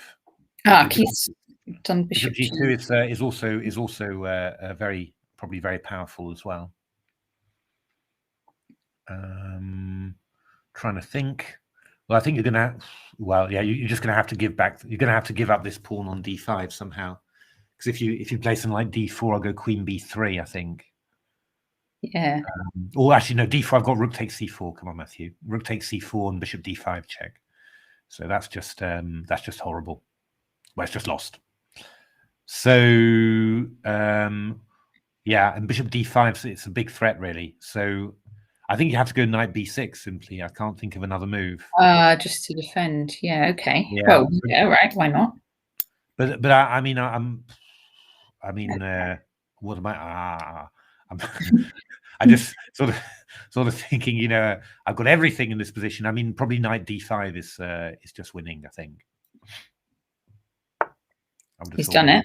Okay. So let's have a look at knight d5.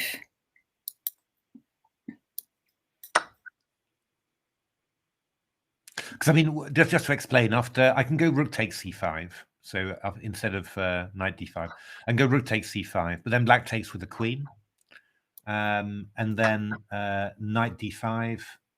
Thank you very much, Ferrari fan. Hey, yes. Ferrari fan. Well played that last game, and we enjoyed watching your games. So thanks very much, Ferrari fan. Thanks, Robert.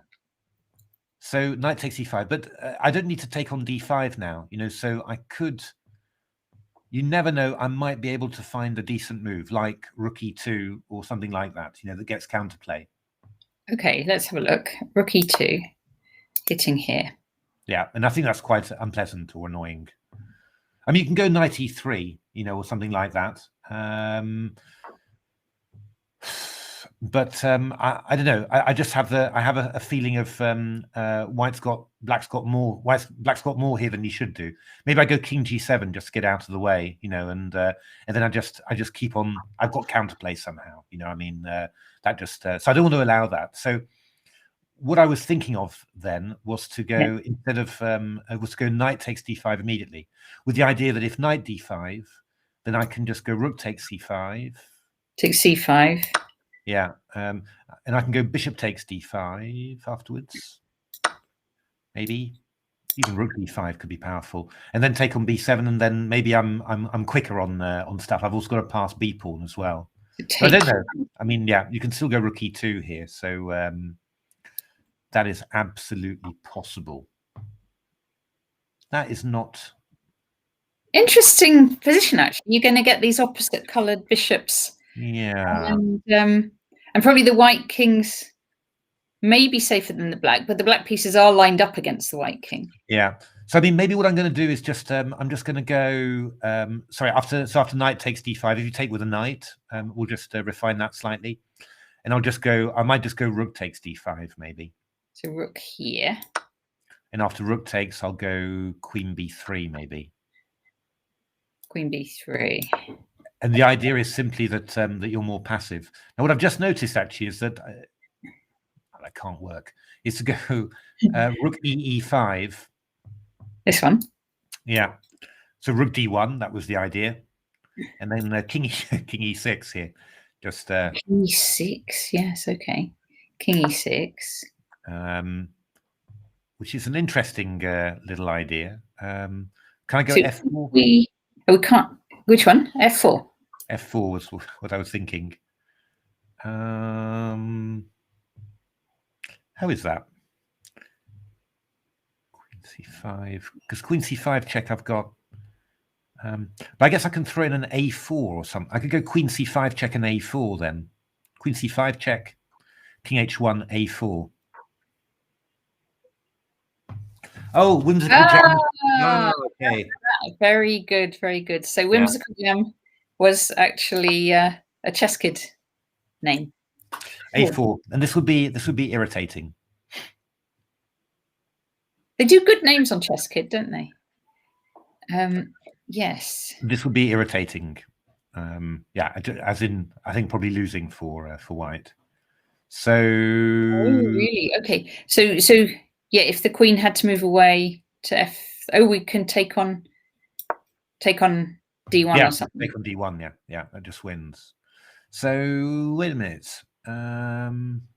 Because just go back to knight takes d5. Sorry, just this one. No, the previous one. Yeah, 28. Knight takes d5. One. Because I was thinking, rook takes d5. I thought that was kind of going to be then sort of forced. Rook takes d5. Sorry, I was multitasking there, reading the chat. Rook takes d5. But then I was thinking I'd go queen b3 in that position, and I'd have some. Because if you go rook e5, then I go f4, and I think that's really dangerous. This one. You haven't got queen c5 check. You know, that was the idea. Oh, relegated. Oh, sorry, Ocelot. Well, hopefully we'll be back. We'll be back. We'll be back. Yeah, this is not as clear. Let's just go back to knight b6 then. Just have a quick check to see what Keith can do. Rook c5. So maybe we should just be playing, more calmly, a sort of a queen d3, for example, or something like that, and just or queen b3, and just just play it quietly, or an h4 as well as possible. Oh, Keith's done this. He's gone. Keith. So we had knight. Yeah, actually, I should have thought of this because of course Keith was going to keep his favorite knight and not go for the bishops there. So rook c5 and queen c4. Interesting. So how is this? So white's a pawn up. White's a pawn up. This is not easy, I think.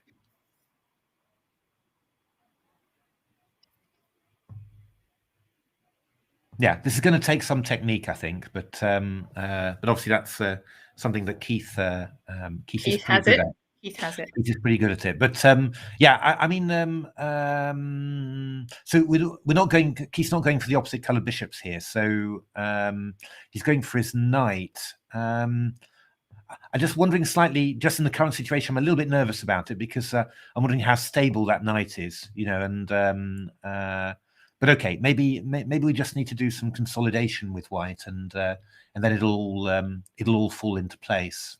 So it could be that I mean, I'm not sure that exchanging off rooks is really what you want to do. I mean, rook d7 check, rook e7 is kind of natural, but I think that once the rooks disappear, then you're just left with this enormous queen on c4, which is doing a sterling job, you know. So I think that you'd rather have the rooks on the board, is my feeling.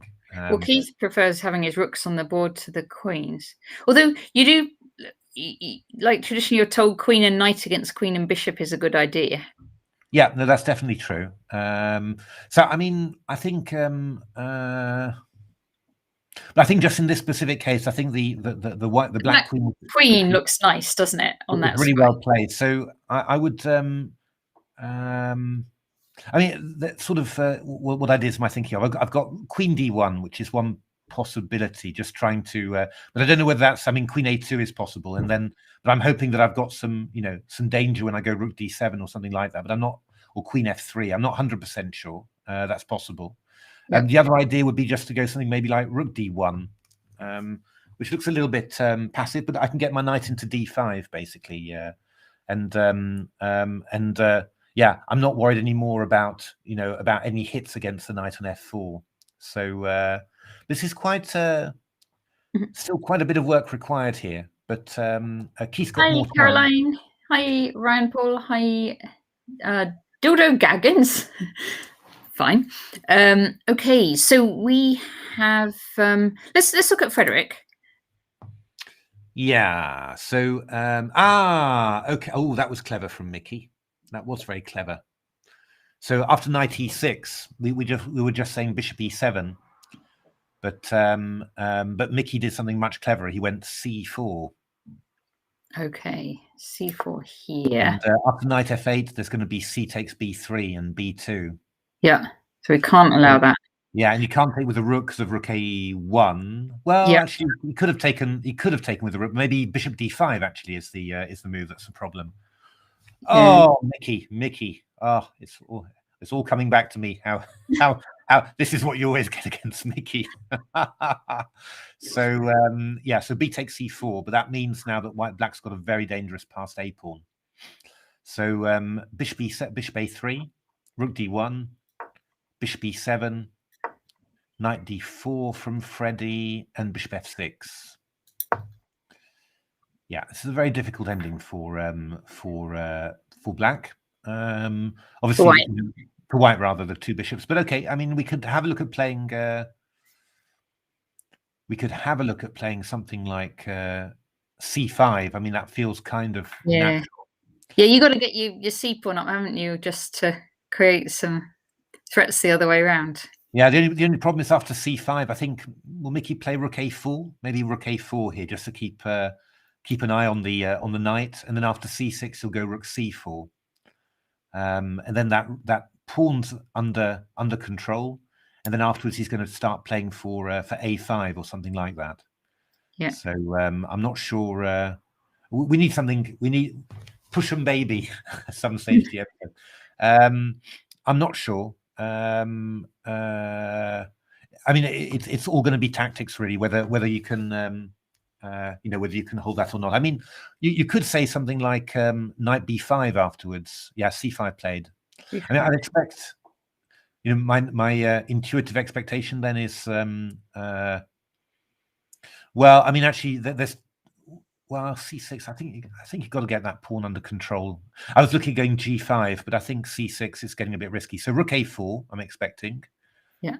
And then afterwards, c6, rook c4, and then I'm wondering about whether you could play knight b5 in that position. Oh, just to try and give up the c pawn but take the a pawn. Yeah. I mean, but Mickey will go a6, but then I want to go knight d6. That's the idea, and then just give up a pawn, but swap off my get his 2 bishops and get rid of that bishop on e4. So c6, rook c4, knight b5. Again, no idea whether this works at all. a6. Yeah, and then I go knight d6, and then you go rook c6. Well, at least we'll remove that horrible bishop. Well, that's right. But I'm just I'm just wondering because also instead of a6, black could go a5, which might be. But a5, I might be able to go c7. That might be that'll be irritating, won't it? Must be. So okay, I could get this position, and I could play something like rook d5 from white, maybe. Stop the pawn from advancing, and I'm just going to go rook a5 to a4, and just try and even play bishop d4 to swap off. It's not clear. Not clear, this one. I mean, I might have some... came off. What's that ending like? Probably drawn. Not clear. Probably drawn. Although the rook's quite well placed on the side, because that means that the king can... but I need to get behind the pawn then, really. If I stay in front of the pawn, then that would be a bit more tricky. I mean, it's limit, right? But something like this, at least, you use the c-pawn as a decoy, and somehow getting rid of the light squared bishop for a pawn would be a big help somehow, if you could do that. All right. Okay, so he swapped off the rooks here. Okay. Yes. Okay, so he did go down this line. So rook d7, diamond naught interposed, takes and takes. Yeah, we need a good move here from white now. We need some good... Because I don't think a move like queen b3, swapping off queens, is going to be anything. I think you take that, you go bishop d6. The black king's really active, so I don't think that you'll be able to deal with that. I think the black king will just come in. So we need some... Hi, Charlie Chesscat. Hey, Charlie Chesscat. Is saying go Keith. Indeed, but thing is, I mean, black's going to play a4 if we're not careful. Sorry. Hey, Pessa. Ooh, I don't know, Pessa. It's all in the balance. Well, it's going to be between Keith and Mickey, isn't it? Nobody else can. Indeed. Is that right? Am I right? No, can diamond naught if he wins? Wait a minute. If diamond naught wins, he could win because he could have 7. But it's not win. It would be have a playoff. If Mickey wins. So it could. So the possibilities are: if Keith wins, he wins. If Keith draws, Mickey wins. Then it's a playoff, Keith and Mickey. If Ian wins and Mickey wins, it's a playoff between Ian and Mickey. Yeah, and if Ian wins and Mickey doesn't win, then it's Ian who's champion. 7. Yes, that is true because Bogdan drew. Indeed. Yes. So, and if Keith and Ian draw, then Mickey wins and it's playoff. Yeah, there isn't any other. Then there's we've got all the possibilities there. Yeah. But Keith's a half point ahead, right? So yes. Yeah. So, but this is quite tricky because I mean, I don't think white can't play queen b3, and I mean, black's going to play a4, a3 probably, and tie down this a pawn. And I'm it's all at the balance, and I don't know. I didn't think Keith should swap off the rooks. I don't know. I mean, Keith's a great technician, so we're going to see what Keith comes up with. But I would have said normally that that this has lost some of Keith's advantage, I think. Okay. Because I'm going to just flick between games a little bit. So the thing about it is that I think that knight on f4 that was good for as long as the black king was exposed. But now that the black king is not exposed because the rooks have disappeared, I don't think that knight is doing that much. It's not hitting the vital points anymore, and I don't know. I'm not sure. That's what my feeling is. I feel that this is quite a difficult one for Keith to do. But this queen looks good to me. Yeah. This queen could improve, couldn't it? Yeah. I mean, maybe what Keith needs to do is to do something like queen b2. Try and get that queen improved. But then I'm worried about bishop f6 because the pawn on b5 is hanging. So if I go queen d2, queen b5, there's nothing. And if I go, queen b2, bishop f6, queen e2, I just take the queens and come king e6, and I can't be worse with black. I've got a huge king there. Yeah. So I don't know. It's a toughie, but yeah, as I said, I think Keith would probably, if Keith was going to have something, he would take this sort of position. So I mean, h4 is another thing you could think about, to try and go h5 and make use of that knight on f4. But there's a couple of lines. I mean, there's bishop takes h4 to start with, which might be. So you can just do that straight away. It's possible. I can't find it, because knight d3, for example, you think, haha, I'm moving away, I've got a fork, I go bishop f6 and cover it. H4, bishop h4, knight d3, I go bishop f6. So I'm covering that threat. You can go knight takes g6, of course, but I just take it back, and there's no. So I don't know. I mean, you're going to have to find something subtle here, subtle and brilliant, in order to pause for thought. Pause for thought. Very good, Waldsman. You're going to need something subtle and brilliant here, I think. Really subtle endgame play here to do this. You really need to get this right. Okay. So, nice emote, Charlie Chesscat. Let's go back, have a look at how Freddie and Mickey are doing. Because now what's happened here? So it was rook a4 was played, but then f3. Okay. Now this is quite interesting, because Mickey can create pass pawns on both sides of the board. It's the same thing that we said for this ending of c6, a5 now, c7, bishop b7, exactly. I think this is winning. Because these pass pawns are going to be far enough apart. Yeah. I think this is winning for Mickey. Now, Freddie was we interviewed Freddie yesterday. Had a lovely interview, so check that out if you can. Oh yeah, I did check that out. Got to. Freddie was talking about how he liked to get his king active. So what I'm expecting in the next few moves from White is that Freddie starts bringing the king into the game. Yeah, a pawn wrong color, says B22. You are absolutely right. I was just whilst Natasha was talking, I was just sort of thinking about it and thinking, yeah, actually, come to think of it, it doesn't actually matter that much. That well, it does matter a bit, that a pawn, but it's not actually that clear. And it's not going to be. It's not going to be. Yeah, it's not going to be so easy. It's not going to be so easy. No, I'm getting. I'm running ahead of myself there. I just got impressed with the idea of two pawns far apart, but you are absolutely right, B22. This is actually maybe. So it's gone king f2. He has activated his king f7. Yeah. Now, how are we going to do this? Because I think maybe Mickey's. What's Mickey going to do? Because he.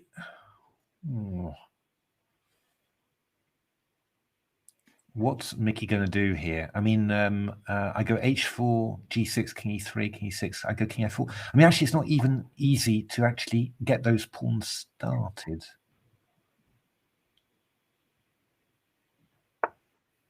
Yeah, h4, that's a good move. I mean, Freddie's just going to bring his king up to f4. I don't know. Yeah.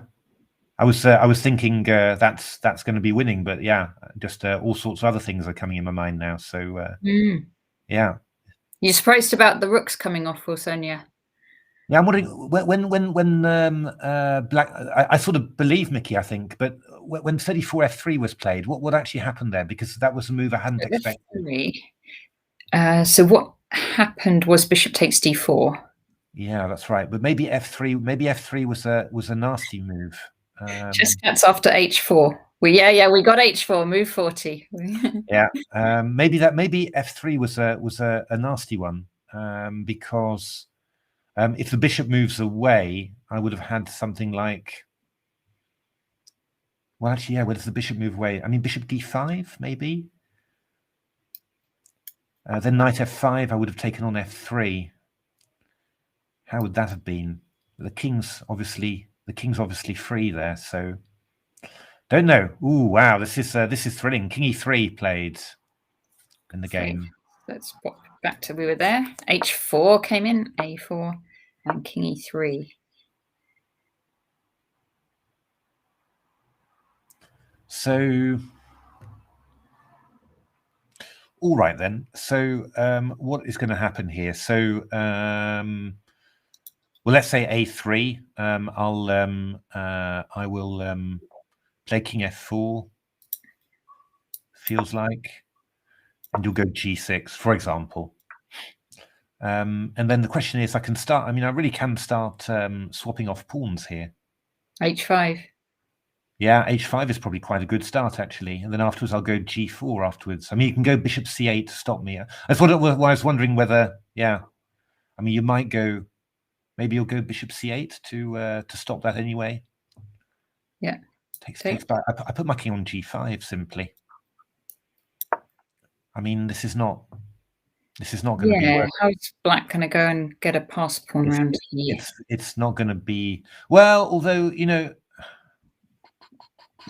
I mean, if you get this sort of structure, you could just make a run for the a pawn then, because your bishop on c8 is stopping white from getting rid of the g pawn, if you see what I mean. Yeah, I do see what you mean. So okay, so king, so a2.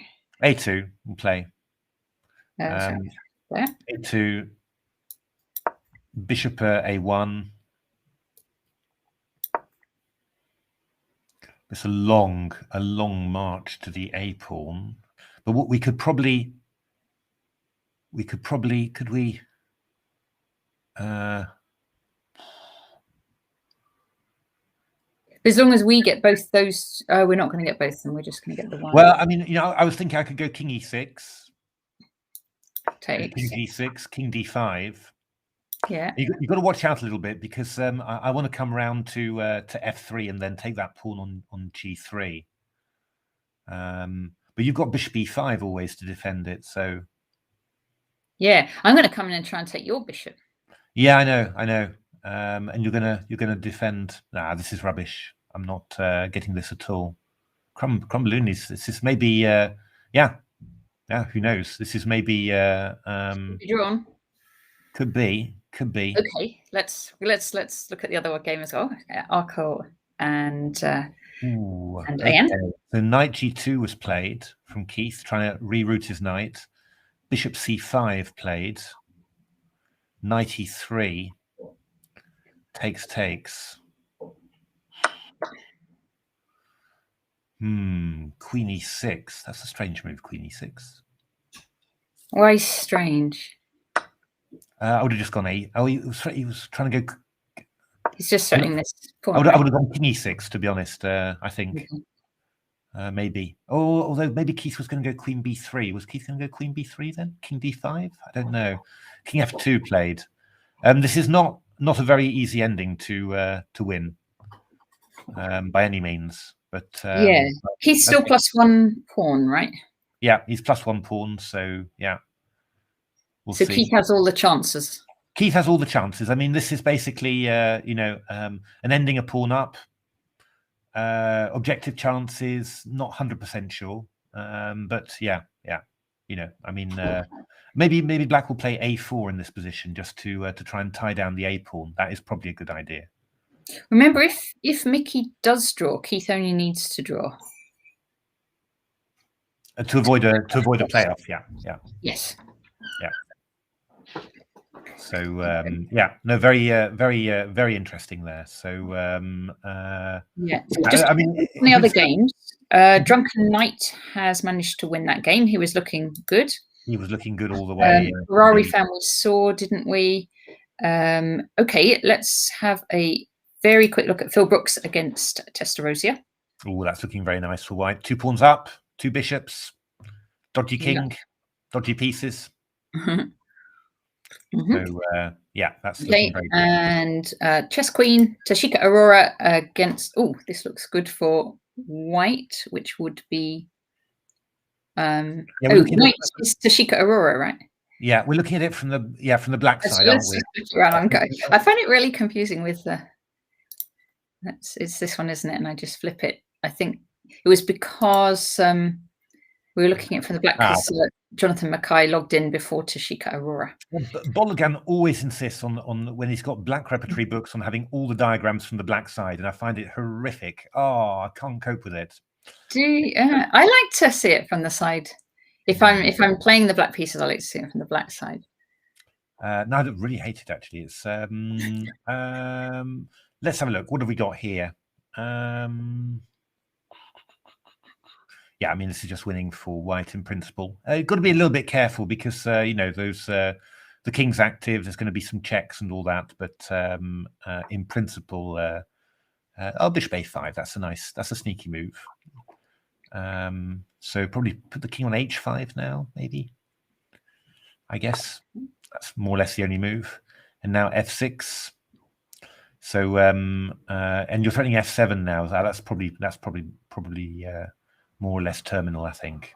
Yeah, and Whimsical Jam has won against. Oh, okay.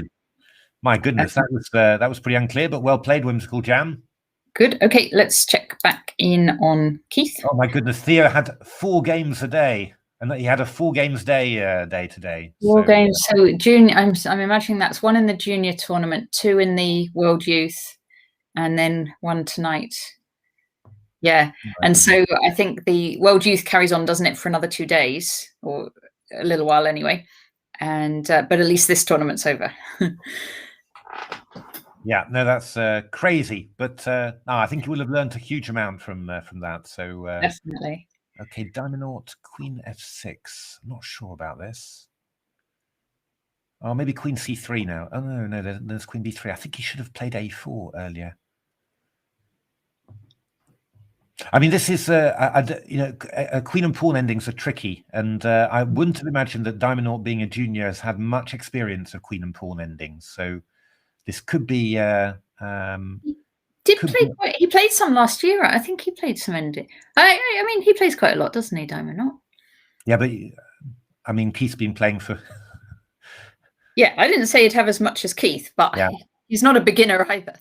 No, but I mean, I'm just saying, how many queen and pawn endings have I played in my career? Not very many. That's what I'm saying. So, I mean, I'm just saying that a junior will not have played very many of these difficult queen and pawn endings, and they're quite tricky. That's all I'm saying. But yeah, maybe Queen e5 is the intention. Possible threats of Queen h5 check, but we'll see. We'll see. Let's have a look at Mickey Adams. Okay. Oh, what's happened here? That is. I'm all disorientated. Everything's changed. Where did we get up to? We'd had this. Yeah. So what did Mickey do here? Mickey went for. Oh, Mickey went for this. Okay. King e6. King g5. Mickey went for the pawn. King d6. Okay. King h6 takes. King h7. Bishop e4 played. So you can't. Oh, you can. I don't know whether you can't, but he has taken on g6. Yeah, this is quite. Yeah, could be. Oh, this is very well calculated. Yeah.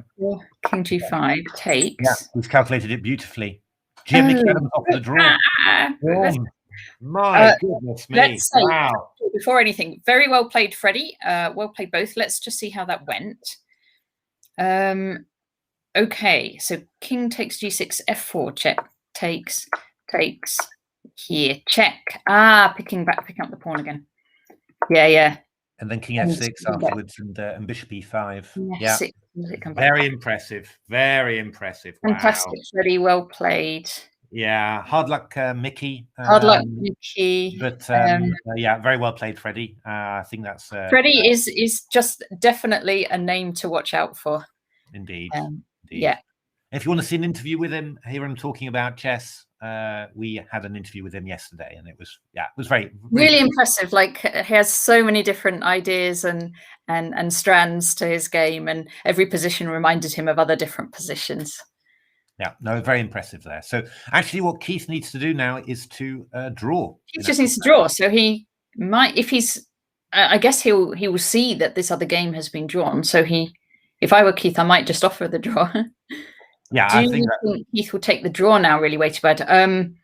I think he will. I mean, there's no point there. Just from any point of view, there's no sense in there. Because all the time, there's always a chance you go wrong, right? Even if you're massively experienced in queen and pawn endings, which Keith is, he's still not guaranteed. So you might as well take the draw. Yeah, had a good tournament, and yeah, it would be great to wrap this up and claim the British online title. So wow, okay. Makes no sense to carry on. No, indeed. But on the other hand, you know, I think, yeah, I mean, Keith could also decide to carry on for a little while to see what happens, because you know, I have the feeling that that Black's moves haven't been optimal yet. So you know, that might be a reason to carry on. But I don't know whether Keith's trying to calculate this line with Queen B3 at all. I'm not 100% sure about that one. Because the pawn on b5 is weak. You got this pass e pawn, but I'm not 100% sure about it. So yeah, I think if Keith, I don't know whether they're allowed to see results. That's the thing. I don't know whether you're allowed to see what's gone on. I don't know as well. I would have thought it would seem a bit. I mean, in a tournament hall, you would see it. So you know, yeah, we've got a lot of players here in the chat. B22, and we've got Welfan, who's one of the arbiters. So if anyone knows whether you can actually see people's results, then do say. Yeah, that would be very interesting. I mean, Keith could also go, just checking it, just seen it, he could go Queen C7 check takes A5 actually as well. Yeah, okay, so that then might be, which is also very, I don't know. They can see other results. So he is presumably keeping an eye on Mickey's game, and yeah. Indeed. Should I have a quick look at Amir Abbas Unagi? Let's see Amir Abbas. What's happened here? So, actually, Black's turned it all around, and Black's now 2 pawns up here. So, looks like Oliver Stubbs is going to end. You keep it. They're allowed to have chess results up, and you keep it up to date. Okay. Thank you very much, Welfam. So yeah, I mean, this is results. So I'm going to refresh my chess results, and indeed the draw is there. Freddie Gordon, Mickey Adams, 50/50, very clear. Okay, fantastic. So yeah, I mean, yeah, this is Black's just 2 pawns up here. So I think this is going to be fairly clear. Also, Amir Abbas has got very little time now, so it's going to be very difficult there for White. Okay, let's go back to Keith's game, and then, just to report that Tashika Aurora did win her game there. We popped it well done, a while ago, and Phil Brooks also managed to. Phil Brooks also won as well. Fantastic! Everything there going as expected. So Keith, thinking. Yes. Is this FIDE rated?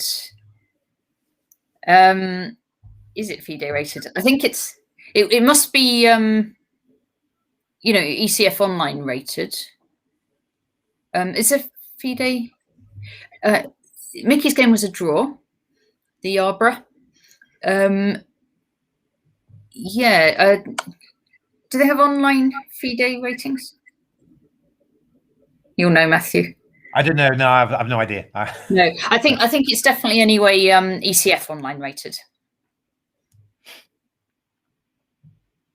Does Keith care? Not care. Does he? How closely does he track his ECF Online rating? I think the title's going to be worth more to him. Yeah. You can't hear the commentary, the Yarborough. I'm assuming the sound's still working. Yeah, I mean, if anyone else can't hear it, then give a shout. Yeah. But yeah. Or maybe the Arbor can't actually still fine. Okay, yeah. Maybe the Arbor's in a public place and can't actually have us. Yeah. Thank you, Wilson. Yeah, thank you. So yeah. So I mean, really, we're sort of waiting for. Yeah, I would expect. We're waiting. I think we're waiting for Keith to notice that Mickey's drawn. Yeah, I think that's probably the thing. Great. Oh, you're at the cricket. You can't hear it. Oh, oh, that sounds nice. Yeah, lovely. It's yeah, okay. So what would Keith do? Keith is probably thinking whether to take that. Oh, he's just going to check around a bit. Keith does only need to draw yes, the Arbor. I'm going to type yes because I'm so considerate and I know you're at the cricket. There we go. So what is Black going to do here? Black is going to do something and not run out of time. Indeed. That's quite a nice move, isn't it? Not allowing a check. Oh, well, there is a check, actually. Queen C7. Yeah, Queen C7 is... then you're just repeating, aren't you? Yeah, king e6, you're just repeating. So I'm sure Diamond Knot. You don't think Diamond Knot would be playing for a win? Because now impossible in this position. You can't do it. Yeah. Oh, bad light. Oh. It is 20 past 9, I suppose. It's a bit mysterious, really. Keith's spending lots and lots of time. It is a bit strange, isn't it? Yeah. It feels like he hasn't noticed that. Do you think he's got nervous? He could well have got, because like he really wants this title, right? Yeah. And he can see it's very close to him. I wonder if he oh no B22, he's allowed to have chess results open. Wolfgang just confirmed that, but maybe he doesn't realize he is. Keith Arkle declined a draw. He's declined a draw. My goodness.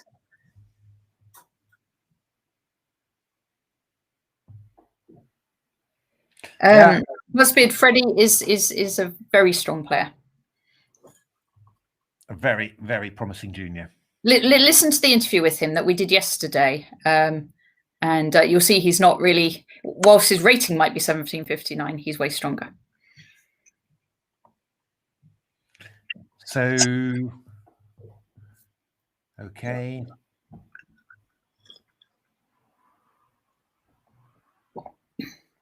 So queen, yeah. I mean, actually, this is looking really, really good, right? I mean, you're just king d3, and then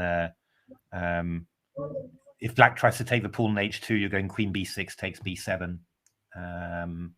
So I mean, yeah, this is a really, it's a really good ending for white. I mean, Keith completely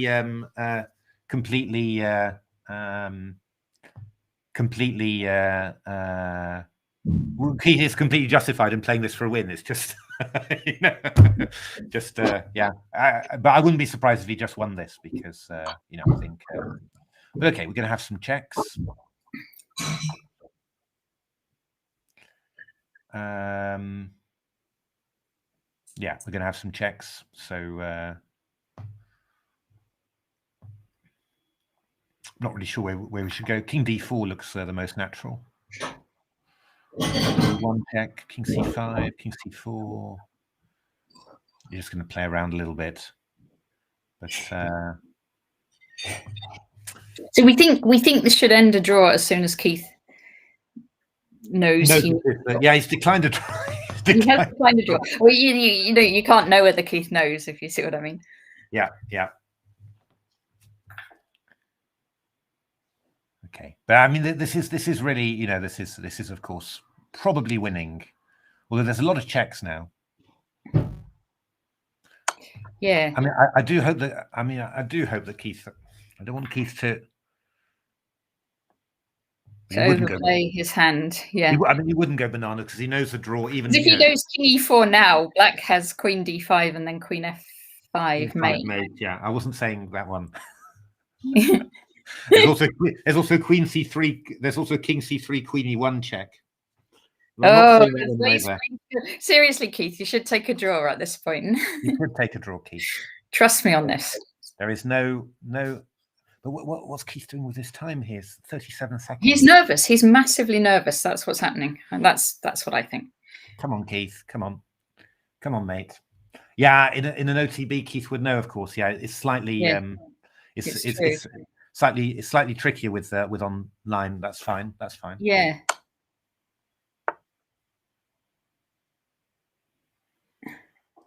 But, yeah.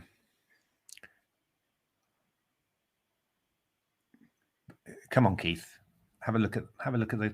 Look at your chess results, Keith. And chess results, Keith. Come on. I would play. Could black play b6 now? Would that be any good? No, then the queen gets back into play. Okay. Queen b4, I think, or something, or yeah. So diamond watch just to keep checking. I'm not checking, but I mean, actually, queen c5 check here.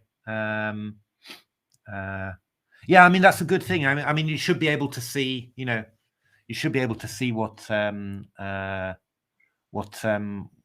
on around you. I mean, that's absolutely absolutely clear. The only thing is that Damonot's a really good blitz player. So yeah, he is. He is.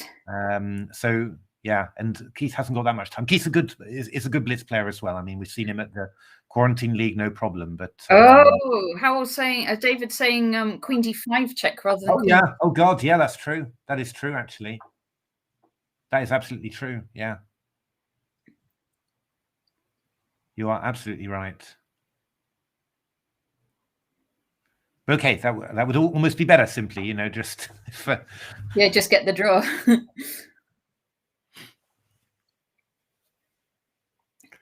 But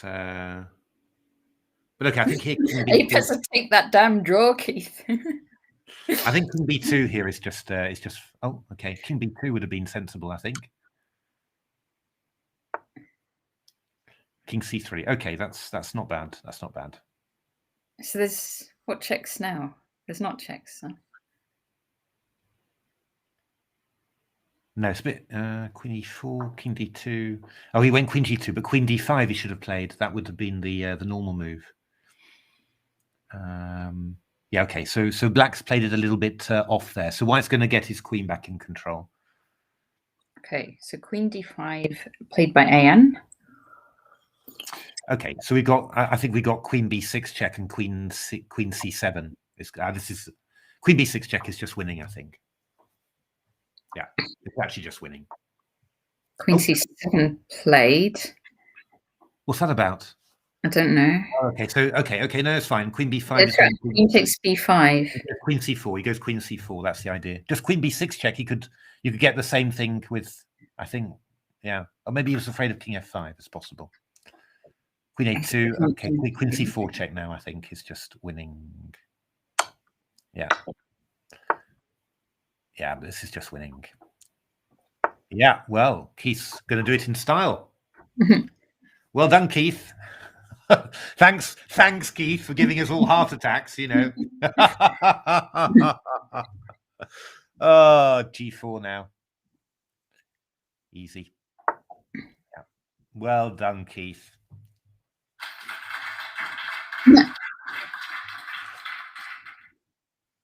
Oh. Well done, Keithy, says Ginger GM. Indeed. Whew, Keith. We have a new British Online champion. Grandmaster Keith Arkle. Yes. Congratulations, Keith.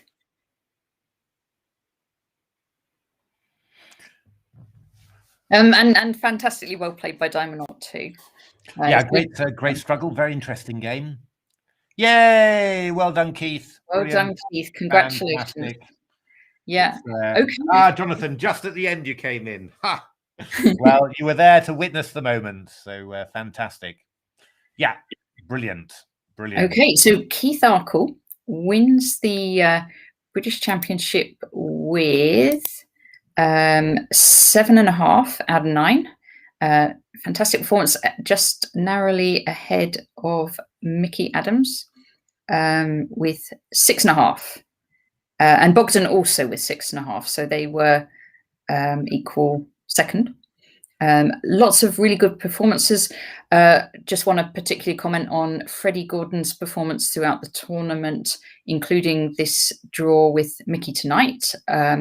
Fantastically talented junior. We've got also very nice performance by Paul Dargan, who played lots of strong players and did very well. Any others you want to comment on, Matthew? Let's have a look. Well, I think Damonot played pretty well all the way through. That was good. And well done, Anne. And I think at times, you know, we saw some great play from some of the junior players. Peshka the Great was in the mix all the time. You know, fighting, drew with Mickey. You know, drew with Bogdan. So you know, he's obviously a very strong junior as well. I'd also like to congratulate, just to say, in the women's tournament. We had joint winners there. So Grandmaster Ketty Arakamia Grant and FIDE Master Akshaya Kalialahan won that tournament equally. So fantastic, well played those. Under 18, Yichin Han. Ayan, congratulations also for winning the under 16. Arjun Kalani, the under 14. The under 12, a triple way tie between people We're familiar with Dennis Dupuy, Harry Zheng, and Max Pert. Congratulations, those. And under 10 was Alfred Soulier and Jan Moore. And the over 65s, big well done to Terry Chapman. Hey. Over 50s, big well done to Bogdan Lalic. And then the championships itself, a huge well done to Grandmaster Keith Arkle. And I just thinking of one more person, Arjun Kalani played some great. Yes, he won the under 14s. And Tactics Monster, he played some very entertaining games in the championship, which we followed a lot. So again, another very promising junior there. I do want to also say fantastically well done to the organisers and the arbiters. Indeed.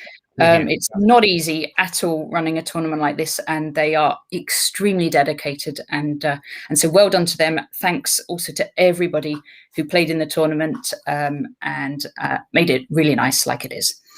Okay, thanks actually also chatters as well. Everybody in the chat, because that really makes it as well. Thanks so much for joining in. Okay, thank you everyone very much for watching.